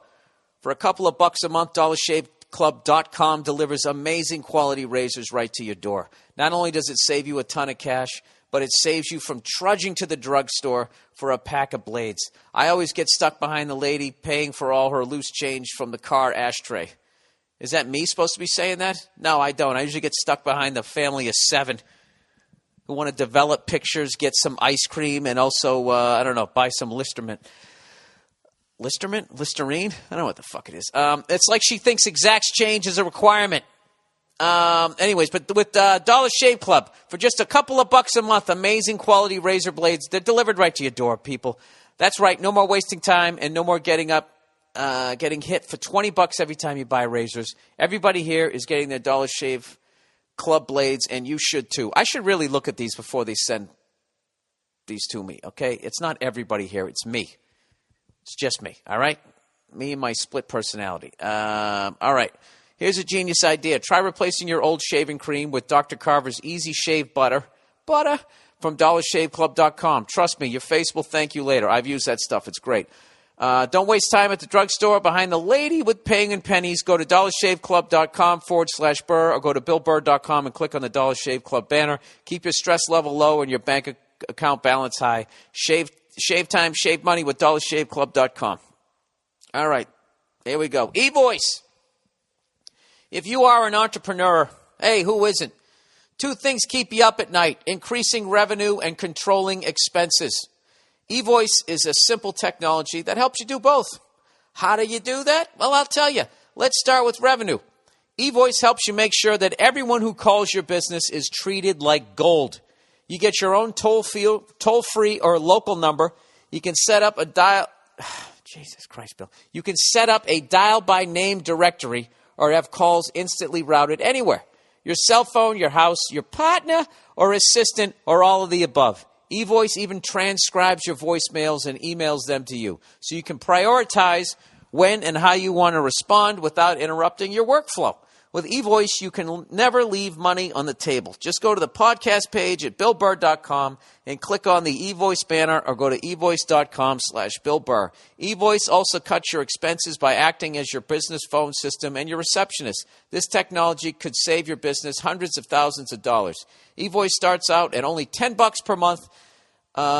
With that, you can get plus you can get a free 30-day trial right now when you go to the podcast page at BillBurr.com and click on the eVoice banner or go to eVoice.com/BillBurr. That's my website, BillBurr.com, and click on the eVoice banner or go to eVoice.com/BillBurr. All right? Let me just try reading slower and enunciating. Let me see if this helps me. Hulu Plus. Hulu Plus, everyone. You've probably tried Hulu.com. Now, with Hulu Plus, you can watch your favorite shows anytime, anywhere. Hulu Plus lets you watch thousands of hit shows and a selection of acclaimed movies on your television or on the go with your smartphone or tablet. And guess what? It all streams in HD for the best viewing experience. With Hulu Plus, you can watch your favorite current TV shows like SNL, Community, and Family Guy. You can also check out exclusive content, including Hulu originals like The Awesomes, starring SNL's Seth Meyers, and Moonboy, starring Chris O'Dowd from Bridesmaids. Hulu Plus also offers a great selection of acclaimed films. For only $7.99 a month, you can stream as many TV shows and movies as you want, wherever you want. Right now, you can try Hulu Plus free for 2 weeks when you go to huluplus.com/Bill. That's a special offer for my listeners. Make sure you use huluplus.com/Bill so you get the extended free trial, and also they'll know that we sent you. Go to huluplus.com/Bill now or click the Hulu Plus banner on the podcast page at BillBurr.com. All righty. Back to the podcast. All right, here's one that I've been keeping an eye on over the last couple. Oh, by the way, dude, I tried another. I've been sober here for fucking 13 days. I like it. I like it in the morning. I hate it at night. In the morning, I want to hug somebody, but at night, I don't know what I want to do, but I want to inflict pain on somebody. So I've just been trying to fill up those times with some that I used to booze. And I'm not done forever, people. I'm coming back. All right? Just like Mariano Rivera, I'm coming back. I tried to make homemade ravioli for the first time. Okay? And like an asshole, rather than just trying to make the homemade ravioli and making a simple ricotta filling, just keeping it simple like that, or maybe just making a sketty. Right? What does old Billy Fuckface do? He tries to make a braised short rib ravioli with this mushroom gravy on top. It was like trying to make 3 fucking entrees by myself. I already knew how to make braised short ribs, so I had to go through that whole fucking process just to get the filling for the ravioli that I had never made. So for the first time in my life, my mother bought me one of those KitchenAid mixes like 7 years ago, and I have never used it. The fucking thing weighs more than the goddamn Stanley Cup, and I finally took this thing out of the back of my poor excuse for a pantry, and I set it down, and I had the pasta making attachment, and I can't even tell you how fucking excited I was. So I watched this Sicilian woman. I'll send you the link to it, where she makes this homemade pasta, semolina, with her fucking perfect. You just look at her. She's from Sicily. It's not like she's Sicilian and she's lived over here for a couple of. I'll just show it to you. When you look at her Fred Sanford fucking hands, you know that she's been kneading pasta dough since the day she came out of the womb, and she knew what the fuck she was doing. So the dough actually came out all right. I probably should have kneaded it a little bit more. But I didn't have that the ravioli thing where it's like you're like a notary republic and you got to stamp it down. So I make the fucking I make the fucking ravioli. It actually came out really good. I could have mixed it a little bit more. There was a little bit of granulated semolina, so I kind of fucked it up a little bit. And then I put my filling in there. Caramelized onions with braised short ribs and a little bit of carrots in there. Fucking delicious. Stick it in this shit. And I go to make these things, and I fucked up on 2 levels. 1, I didn't seal them correctly. And 2, I made them too big. Because I guess when you drop them in the water, when they're done is when they float. But mine was so big, they were like fucking barges. And they were just floating up top. And they weren't sealed. And all the fucking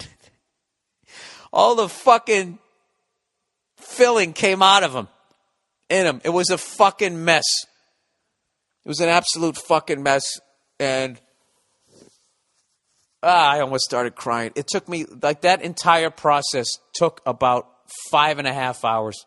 It took me 3 hours to fucking braise the short ribs, get all the ingredients, braise the short ribs in a fucking Dutch oven.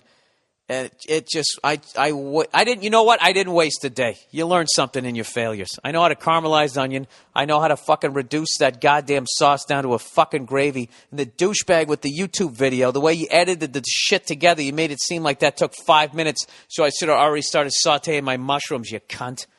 And you fucking left half of the ingredients off of your shit because you won that cooking contest with it. All right?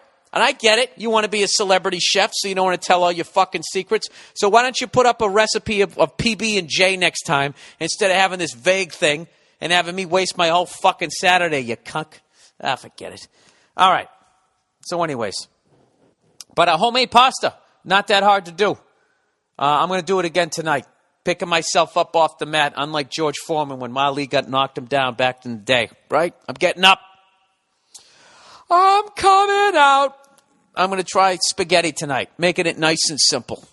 All right? I got a Prego sauce. I don't give a fuck. I'm working on my pasta game tonight. And that'll be easy. I got the attachment. You just, send it through number 1 a couple of times, and then 2, then up to 3, I think. And then I'll put the fucking sketty attachment on, and I'll send it right through the fucker, and that's going to be it. That's what I'm hoping. Jesus Christ, what happened to me? You know what happened? I stopped drinking. That's what happened. When I stopped drinking, all right, the booze goes away and the apron comes out of the drawer. Oh, hey, by the way, do you know we didn't celebrate Halloween this year? I was really, that was Nia's call because of all the fucking assholes who came to our house last year who were well beyond the age of being able to trick or treat. So instead, we went to the Clippers-Warriors game. And what a fucking team the Warriors have, man. I'm actually thinking about getting the fucking NBA package because I don't watch enough sports, right? It was ridiculous. The fucking game was like, it was like an all-star game as far as the, it was like 120-something to 120-something. But I got to tell you, we went to the game, and being stone sober at a game and just taking in the level of mouth-breathing fucking drunk morons that go to the game, that was really eye-opening. I just was sitting there like, wow, that guy is me, except I'm sober right now. I watched this drunk fat couple in front of me get hammered out of their minds and then order this big thing of nachos and then feed them to each other like this, like they were in Lady and the Tramp. It's one of the most disgusting things I've ever seen, but like, if I was hammered, I would have been like, oh, look at, they're in love. So I'm going to try and stay sober until I go over to Europe, and then all bets are off. All bets. I mean, like, I'm going to go to Italy, and I'm not going to fucking drink some wine. Give me a fucking break, right? Anyways, and speaking of over there in Europe, this is a story that I've been keeping up on, is the Greenpeace 30. The Greenpeace 30. Okay, now, for those of you who haven't been paying attention or haven't listened to the podcast, really quickly, it was a group of 28 Greenpeacers. Is that the correct word? Greenpeace people. And 2 journalists.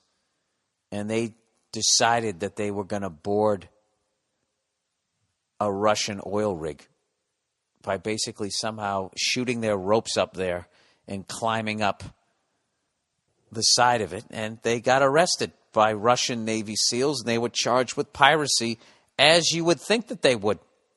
And they've all been, all the Greenpeace supporters and their family members, they're all outraged, thinking that the Russians are overreacting.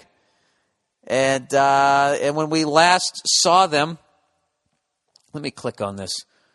When we last saw them, they were in a jail in Murmansk, Russia, which at this time of year, it's dark 24 hours.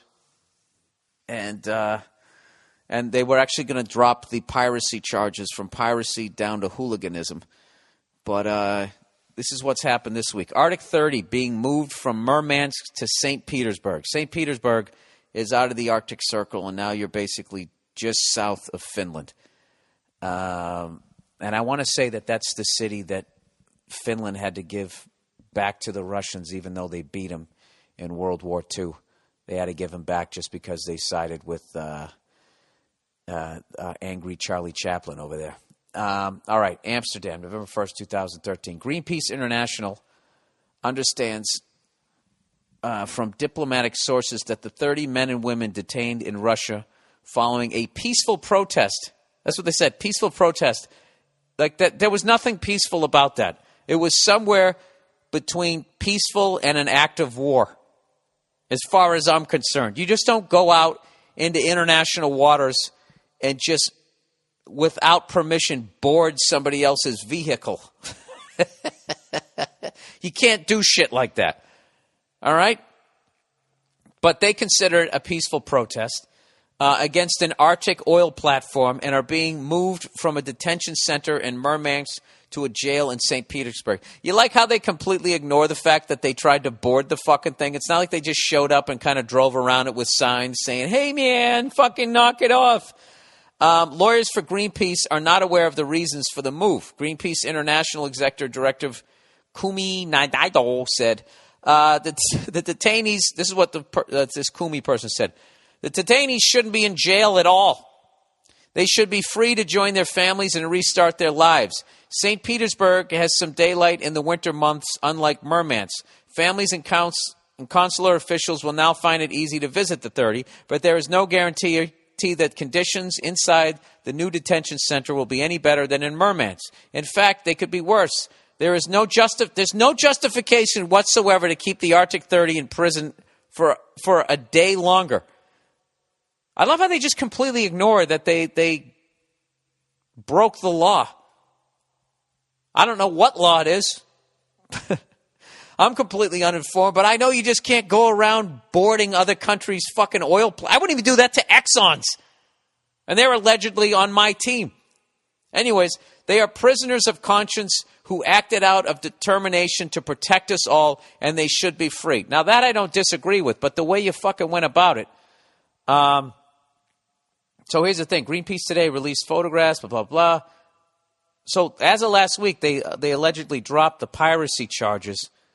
But I guess they're saying they haven't now. All they've done is tacked on hooligan charges.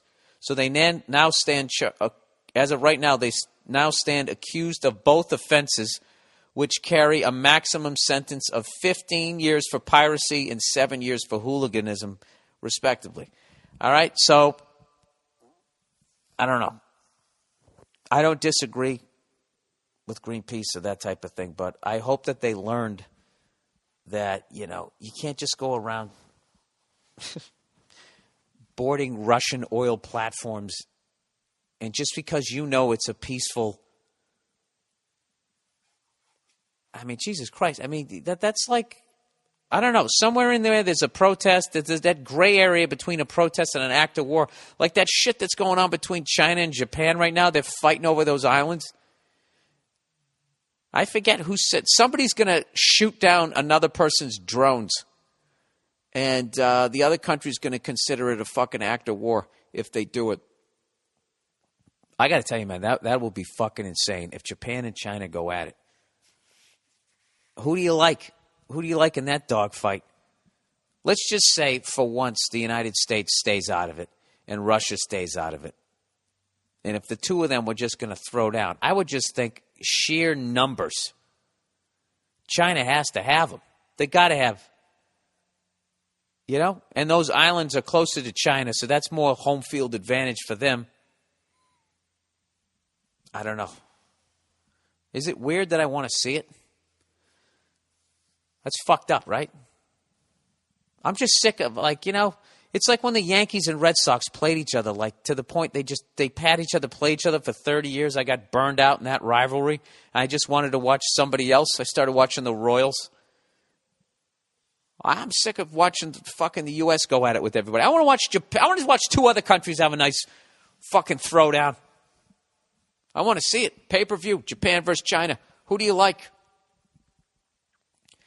You know? Technicians versus fucking smash mouth football. All right, enough with me sounding fucking stupid trying to talk about international shit. I had a dream come true this week, everybody. Aside from watching just Paul Verzi, oh my God, was he a fucking baby. He was pulling out all the stops last night. He fucking hates Boston. And then he tried to tell me all the reasons why he loved Boston to justify his hatred of Boston. You know, he basically gave me the sports analogy of the classic, no, wait, my best friend is African American. That's what he did, but he did it in a sports, you know. It was fucking horrific. I think the people are funny. I like the food. Stop trying to give yourself credibility. Please listen to the Paul Verzi podcast, The Verzi Effect, this week. I'm sure he's going to be going off. If you're, as a Red Sox fan, you should really listen to him. You got to listen to him piss and moan about their beards and all of that shit. It's just going to be fucking music to my goddamn ears. And all he does is he just brings up the fact that the Giants beat the Patriots twice. I don't give a fuck. We still won 3 Super Bowls. Who would you rather fucking be? And I'm not giving all New York fans shit. I'm just talking specifically to Verzi. And anybody else there who's a whiny fucking cunt. Who, God knows, I'm a hypocrite because I've been a whiny cunt about the Lakers and the Yankees and the Canadians. It's just fun to be on the other side of the whining. And now I get to act like I'm a fucking perfect person. Yeah, I am a hypocrite. Go fuck yourself. I stand by it. Anyways, the other dream that I had come true is I've been gradually, for like, I would say, I don't know, whenever Mike Johnston started doing those drum lessons, whenever I stumbled upon him. I was still living in New York, I believe, when I first found him, back in like 07 or whatever. And, you know, I found these drum lessons online, and I just kept going from guy to guy to guy. And then I stopped at this guy, Mike Johnston, and he was just head and shoulders above everybody else that I saw out there, and the stuff that he was teaching, and the way he broke it down, and his whole philosophy, the whole pattern, speed, movement, the whole fucking thing that he did was just, I don't know, it just really connected with me.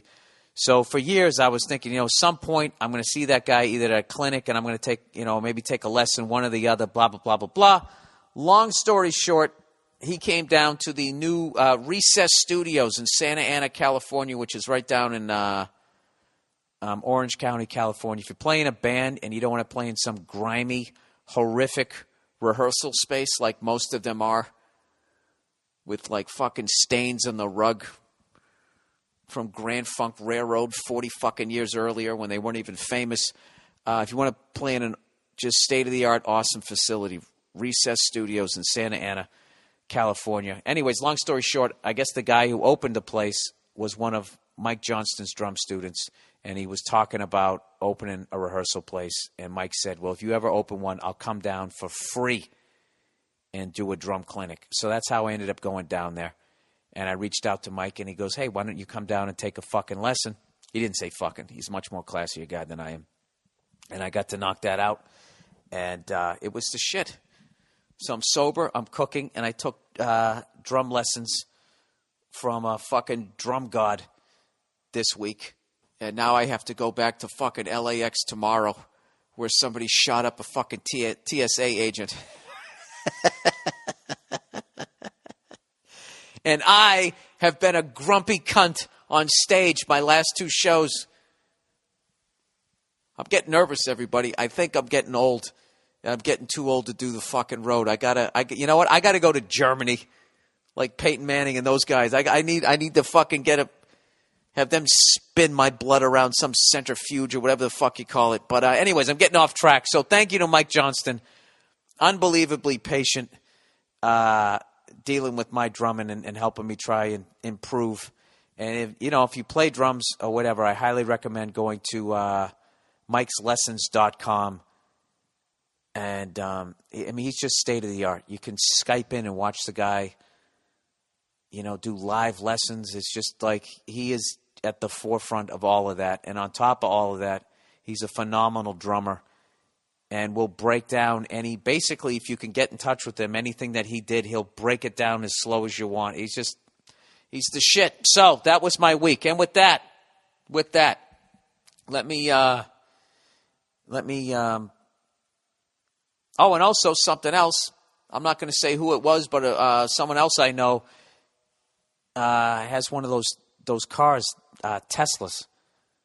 And I got to drive one and ride in one. It was the fastest fucking car I've ever been in. It's 100% electric. So all you guys who wrote all that homophobic shit about my Prius, know that my Prius is actually a gas combustion engine.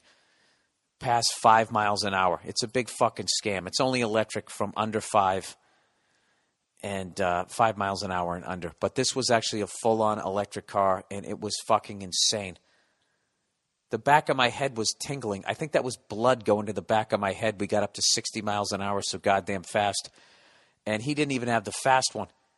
He had, I guess, the slower version of it. And you can drive from San Diego all the way up to the border of Canada and charge the car. Right now, it takes 30 minutes to charge it. You can go 350 miles. Most of the chargers, I guess, are in rest areas. So you just sit down, you have something to eat, check your fucking messages. I know it's 30 minutes, but whatever. You pull into a gas station, you get a Slim Jim, you go in there, you take a shit, right? That's 10 minutes. You know what? The one thing I didn't ask was how much the electricity costs. I have no idea, but I guess their goal is you're going to be able to, hopefully, by 2014, drive from Los Angeles to New York City. But I don't know if you got the money because they're not cheap. Dude, it was insane. I guess all the batteries are under the car, and I wanted to look under and see them. And the guy was like, well, it's going to look like a skateboard underneath the car. And it was insane. There was a couple things that he said, and I forgot to ask. He said there's no fluid in the car. And I'm thinking, all right, well, it's all batteries, so you don't need to. You don't need any antifreeze. You don't need any oil. There's no transmission fluid. But I forgot to ask him about the braking system. You got to have brake fluid, right? You know what's funny? As I could just probably look it up. But if you get a chance, definitely check those things out. And this guy was telling me that there's people at drag strips that will take, there's some guy, he has a Datsun. Just a regular old Datsun from the 70s. It's all electric power, and he fucking wins in the quarter-mile drag races all the time, which makes me feel great because for years I defended the Prius and electrical power by saying you can get on a subway and that can move 1,000 people at 35, 40 miles an hour during rush hour in New York City. You think a fucking car, if they really wanted to make one with electrical power, couldn't be fast? Well, I finally experienced it. So, I don't know. I'm really babbling this week. Let's get to the questions for this week. Pumpkin bread. Hey, Billy Crocker, tell us something exciting about the pumpkin bread making experience, as if you were doing Sports Center coverage of what went down during the process. Dude, what is this, like a fucking improv class? I don't know. I don't know what to tell you. I already told you about the disaster. You know what? I already did it with my braised short rib ravioli. That was like talking about the Red Sox collapse in September last year. That's as close as I'm going to get. And I don't know. We're going to switch it up this week with a bunch of international emails. Take a break from the relationship advice. Listen to this one. This one's from Peru. Dear Billy Holiday, I am from Peru and I love your comedy. I wish I could say Peru loves you, but I haven't met many people who have heard of you. I think you should come and perform here. Well, what the fuck? To who? To you? Why don't you just have a birthday party and I'll fly down there, take me to a soccer game, and I'll do stand-up, and I'll bomb in front of all your relatives. as they stare at me and my lack of pigment. Anyways, nobody knows me down there, but for some reason I should go there and perform. He says, but I don't know how many people would understand your humor.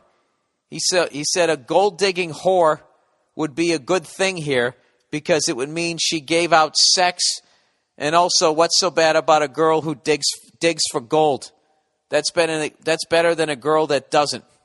You know, I forgot you guys actually have minds down there, and that's actually a job, you know, for an individual rather than a giant machine. Anyways, he says, that's what people here would think. Don't feel bad, though, because I think most people here don't know who Bill Cosby is. Listen, if I somehow could get through Rosetta Stone Spanish and learn how to speak your language, if you think I wouldn't come down to Peru, I'd actually would read up. I mean, do you guys hate us down there too? I really don't feel like getting kidnapped by some sort of rebel group. And I hate to admit it, but to me, that's what a lot of South America is, because that's what I see. I see all the, you know, Killing Pablo. I read that book. I probably haven't read a lot of good things about South America. Yeah. It's cocaine cowboys. It's Nazi war criminals. It's the most perfect asses in the world in Brazil. And I don't know. I don't know what else it is. It's the Galapagos Islands. It's Arrested Abroad. It's The Hand of God. Soccer move by that fucking guy. Was it Vince Ferragamo? I don't know a lot about down there. I'd love to go, though. You know, if I could go down there and you could guarantee that I wouldn't get kidnapped, I wouldn't get stabbed because of some horrific shit that we do in our foreign policy down there, I would definitely go down there. I've been to Costa Rica. That's the closest I ever got to South America. But that is on my bucket list at some point. I want to go to all the continents other than Antarctica. I have no reason to fucking go there. All right. Anyways, let me know. You guys open an English-speaking comedy club down there, I'll fly down there. That's a promise. All right. From Dublin. All right there, Billy Red Boy. Big fan, blah, blah, blah. I only recently found out about your podcast and have been listening to them instead of the depressing shit that's played on our radio station. Dude, the difference in my work days from listening to your comedy and laughing my ass off in the car is immense. The urge to punch some of my managers I have to deal with on a daily basis has turned from a vein popper to just saying, go fuck yourself in my head and laughing in their faces. So thank you for that and keep it up. Can't wait for the Dublin gig. I've got tickets and I'm going to bring a date, so it's going to be a great night. Thanks for penciling us in on your tour. I'll buy you a pint in Vicar Street. Go fuck yourself. All right, that was just sort of a love letter. There's really no advice there. Well, now that you brought it up, I got to give you my dates here for the big European tour. When I fall off the wagon. Oh, I'm going to fall off hard when I'm over there. I already got some drinking buddies in England that I met the last time I was over there, and another friend that's coming down from Scotland. So right there, you know how that's going to go down. Where the hell are we? Shows. Bang. Right there. The first one, December 4th, Glasgow, Scotland. December 5th, I'm in Amsterdam. December 7th, I'm at the Forum in London for 3 shows. Oh, wait. I'm sorry. December 8th, I'm also at the Forum in London. So one of those nights I'm doing 2 shows, 3 total. December 9th, I'm at Vicar Street, Dublin, Ireland. December 10th, I'm at the Savoy Theatre in Helsinki, Finland, 2 shows. December 11th, I'm at the Bremen Theatre in Copenhagen, Denmark. On December 12th, I can't even read the name, in Oslo, Norway, the Folketetteret. I don't know what the fuck that is. I'm at the Circus in Stockholm, Sweden on December 13th. And on December 15th, I'm at the Silverberg Hall in Reykjavik, however you say it, Iceland. There you go. And I'm going to be boozing it up, flying solo. I usually travel with the lovely Nia, but She's done that run with me a number of times. She's a trooper. I mean, you can see that's just like that is definitely a thrash. But she's coming with me to Italy. We're going to have a good time over there. And then I'm flying off, and she's going to stay in Italy with some friends. His daddy goes out and makes some fucking money. All right? That's how it works. All right. Let's get back to do the final advertising reads here. All right, LegalZoom, everyone. LegalZoom. There are 2 reasons why now is the perfect time to start your business. Reason number 1, the economy is picking up, and the longer you wait, the longer you delay your potential success. Reason 2, right now, you can incorporate your business or form an LLC at LegalZoom.com for just $99. LegalZoom's online process guides you step by step, and you can get total customer support. They couldn't make it much easier. LegalZoom provides self-help services at your specific direction and can connect you to an attorney, but they are not a law firm, so save a pile of money. Oh, so you save a pile of money. Get an extra discount when you enter Burr, B-U-R-R, in the referral box at checkout. Don't wait on the sidelines while others are taking charge of their futures. Now is the best time to get in the game and launch your business. Don't put this off. For incorporation, trademarks, patents, and more, just go to LegalZoom.com right now. Discount code Burr. That's LegalZoom.com. Discount code Burr. Stamps.com, everyone, the classic. Here we go. Stamps.com. Think about how many hours you've had to waste. Think about how many hours you've had to waste going to the post office for your business. Driving there, parking, waiting for the next available clerk. There's nothing I can do to get those hours back for you. But I can save you time moving forward with Stamps.com. Stamps.com brings all the services of the U.S. Postal Service right to your desk 24/7. Buy and print official U.S. postage using your own computer and printer.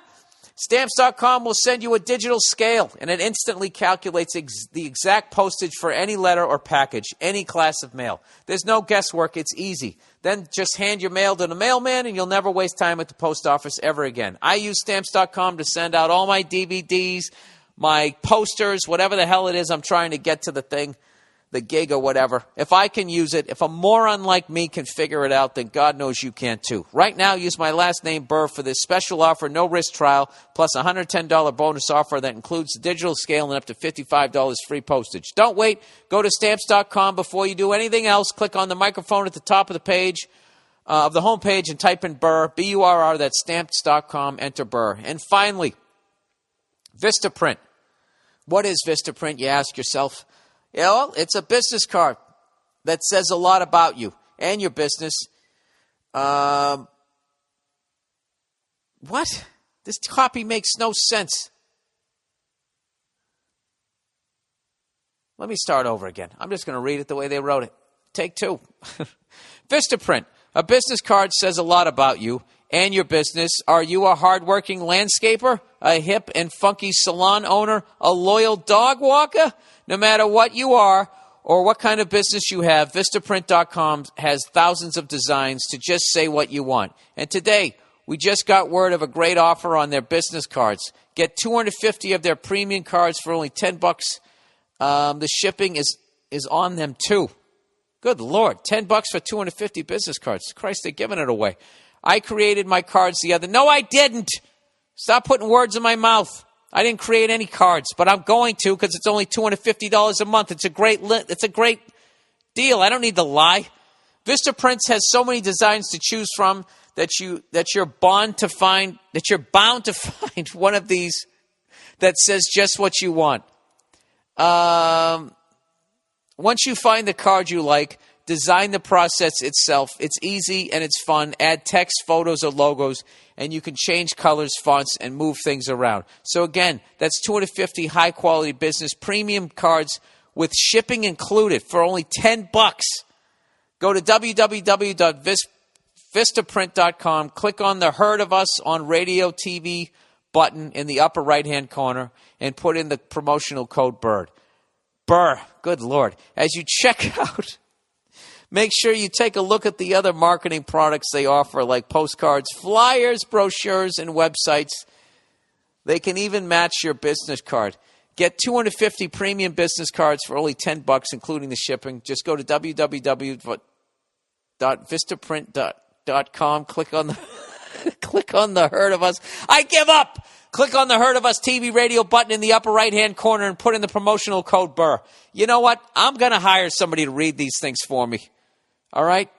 Somebody with a nice, sexy fucking voice. And I'll be equal opportunity. Male, female, straight, gay. We got to do something about these reads, okay? I can't read them, and now they're trying to do this phony, put in a personal touch, like I'm using all of these products, okay? I believe in all of these products, but I don't use all of them, all right? I'm only one man. I can't use everything out there. All right, here we go. Let's get back to the reads for this week. What are we up to? 53 excruciating minutes. Military origin story. Billy boy. I am a military vet and wanted to share a story with you, seeing as you like military history.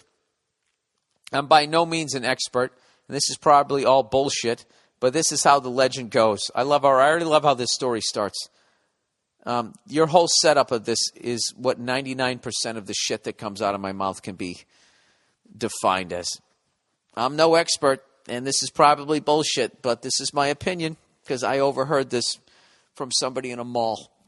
Back in Vietnam, there was a guy named Colonel Robin Olds who was commander of a fighter squadron. He was a triple ace. I don't know what that means. Does that mean he killed 3 people or fought in 3 wars or had 3 different ways of killing you in the air? I have no idea. But he was a triple ace. I'm going to use that next time I'm drinking in a bar.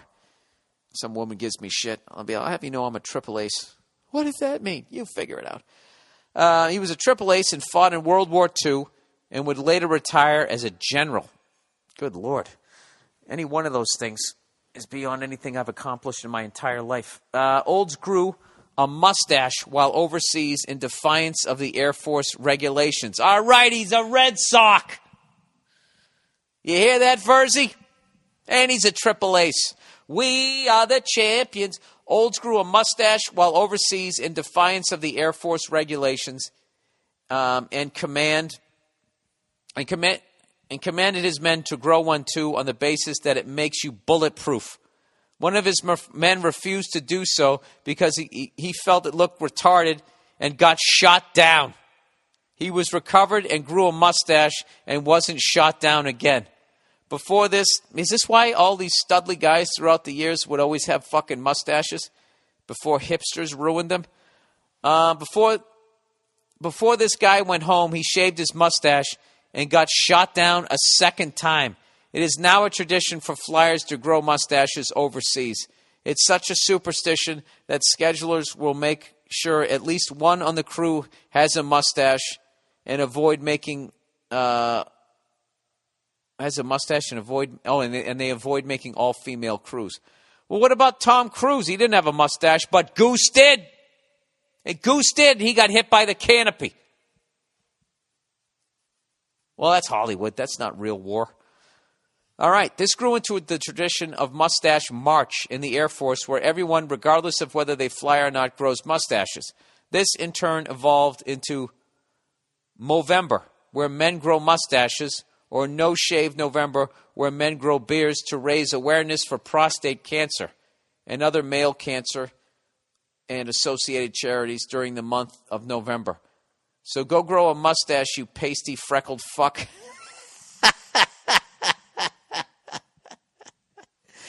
Thanks for the free laughs. I'm aware of prostate cancer, all right? I guess I should grow one so I never get it. I've grown mustaches in the I don't know. I'm a contrarian. I can never go the fucking way. That's actually a really interesting story. I hope even 8% of that was true. By the way, who was this guy who got shot down? That's where it all falls apart. And then there was a guy. That's how most of the urban myths start. But I like it. Great story. And I stand by your complete lack of research because that's everything that I do. All right, from Finland. We're going around Europe here. From Finland. Hello there, William F. Burr. I'm a 22-year-old guy from Finland, and I've waited a long time for you to do a show here. So I'm very excited to hear you're coming to Helsinki in December. Unfortunately, because of my studies, I'm doing a practical training in Africa for 3 months, so I'm going to miss the show. I hope I will one day have the money to come see your show in the U.S. So I'm going to Ghana in a group of 4 students, and I'm the only guy in the group. I'll be in the same house and going to the same workplace with these 3 ladies for 3 months. We all know each other quite well, but I'm mostly used to hanging with guys. So if you could give me some advice or tips on how to mentally prepare for these 3 months, it would be greatly appreciated. Are there some topics or actions I should make sure to avoid? Thanks, and go fuck yourself. P.S. Love the podcast and all that other stuff. I hope to see you more on TV. That's very nice of you. What a nice email. Are there some topics? Listen, dude, the amount of things I've fucked up with women, all I can tell you is what not to do. All right, this is what I would do if I was you. The first thing you got to do is, if you're a type A male on any level, you got to tone that shit down. If you're angry. All anger does is scare women, okay? Or makes them not want to be around you, or it makes women who have daddy issues, it's like a moth to a fucking light, except the moth reaches in, grabs your heart, pulls it out of your chest, and throws it down the stairs. If you're going to live with these 3 women, all right, this is what you could do. All right, are you trying to fuck these women, or are you just trying to get along with them?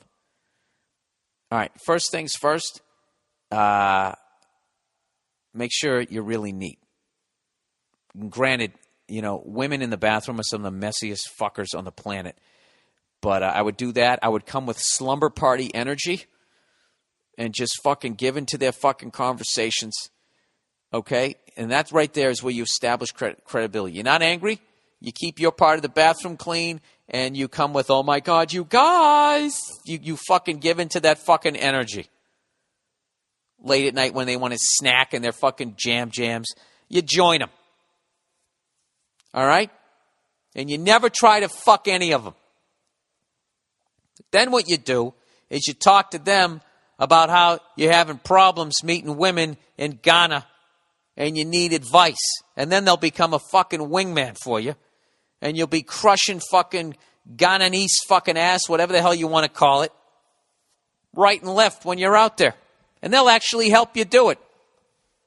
That would be my game plan. But the last thing you should do is try to hook up with any one of them, unless it's the last weekend. And the last weekend comes around, all bets are off. You get in there and you fuck them all. Somewhere in there is probably some information that you could use. If anybody has any suggestions on what this guy should be doing, my trip isn't until December. If anybody else has studied abroad with 3 broads and has better advice, for the love of God, let me know, and I'll pass it on to this fine young gentleman. All right, documentaries. Just a Bill on Capitol Hill. One of my favorites. I know a lot of you guys are too old to remember Schoolhouse Rock. Do you remember that? I'm just a Bill. Yes, I'm only a Bill. And I'm sitting here on Capitol Hill. Well, then it's off to the dollar when I put on the bait. And something and a ba-da-da-boo. And I hope that I will be alone. I hope it. Sorry. That was way too long. Pray that I will, but today I'm still just a Bill. Hey, your top Schoolhouse Rocks. 3's a magic number. Conjunction, junction. Verb. That's what's happening. I'm just a Bill's a great one. Number 9 is a great one. Oh, my God. I'm going to have to fucking upload that shit. I have that on CD box set somewhere. Jesus. Under some championship hat. Rubbing it in. All right. I've got 2 documentaries for you, you red-faced, to lock onto.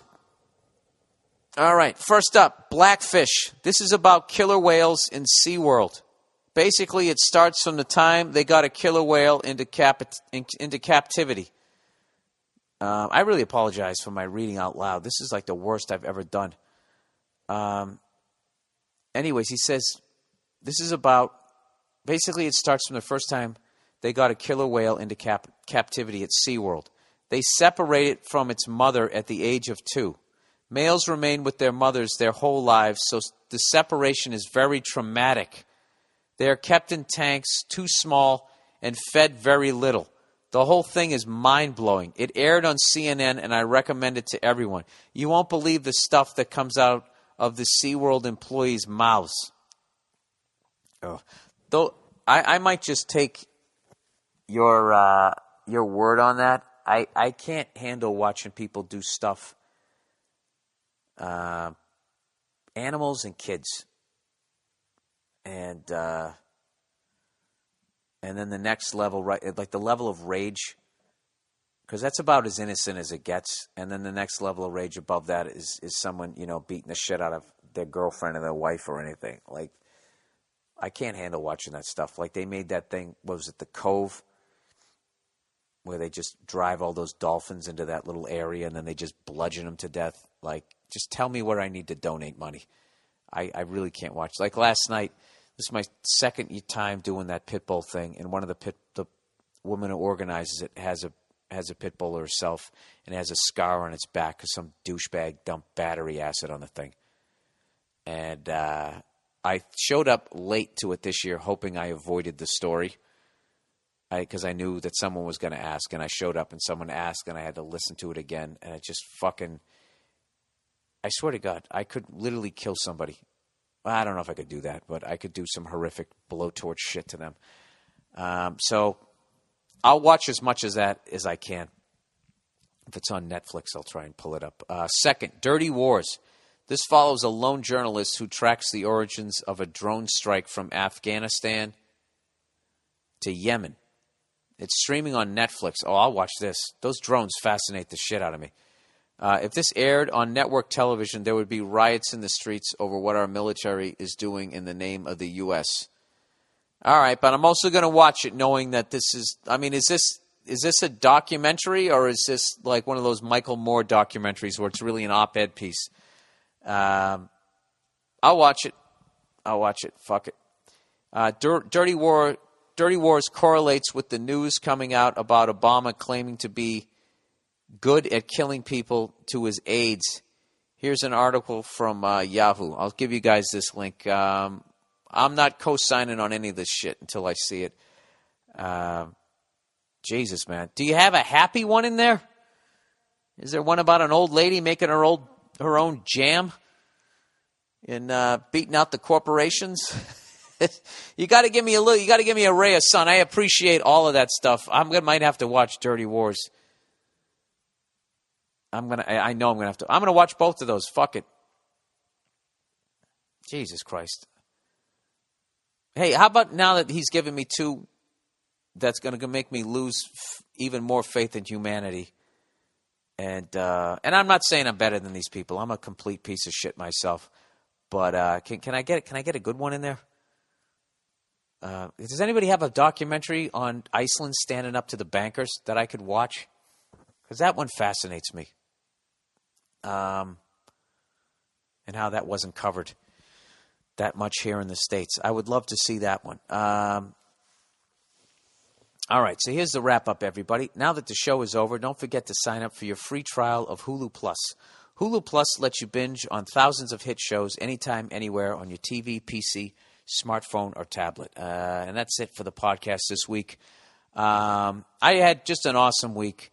I know I was just bandwagon, but it's really, exciting after all those years of watching the Red Sox suck to actually watch them now consistently be this winning franchise and be able to turn stuff around. And I know they spend more money than God, but it is cool. And I don't know. I hope it happens to your city. I hope you guys go on a run, especially Cleveland, Kansas City, all of those. I'm only a hater of, the Yankees the Canadians, and the Lakers. And even then, I respect all of those teams as much as I give them shit. I definitely respect them. But I don't even hate the Giants. I actually love the Giants. And I'm hoping that they, I don't know. I don't have that thing in football where I have like a team that's the Yankees.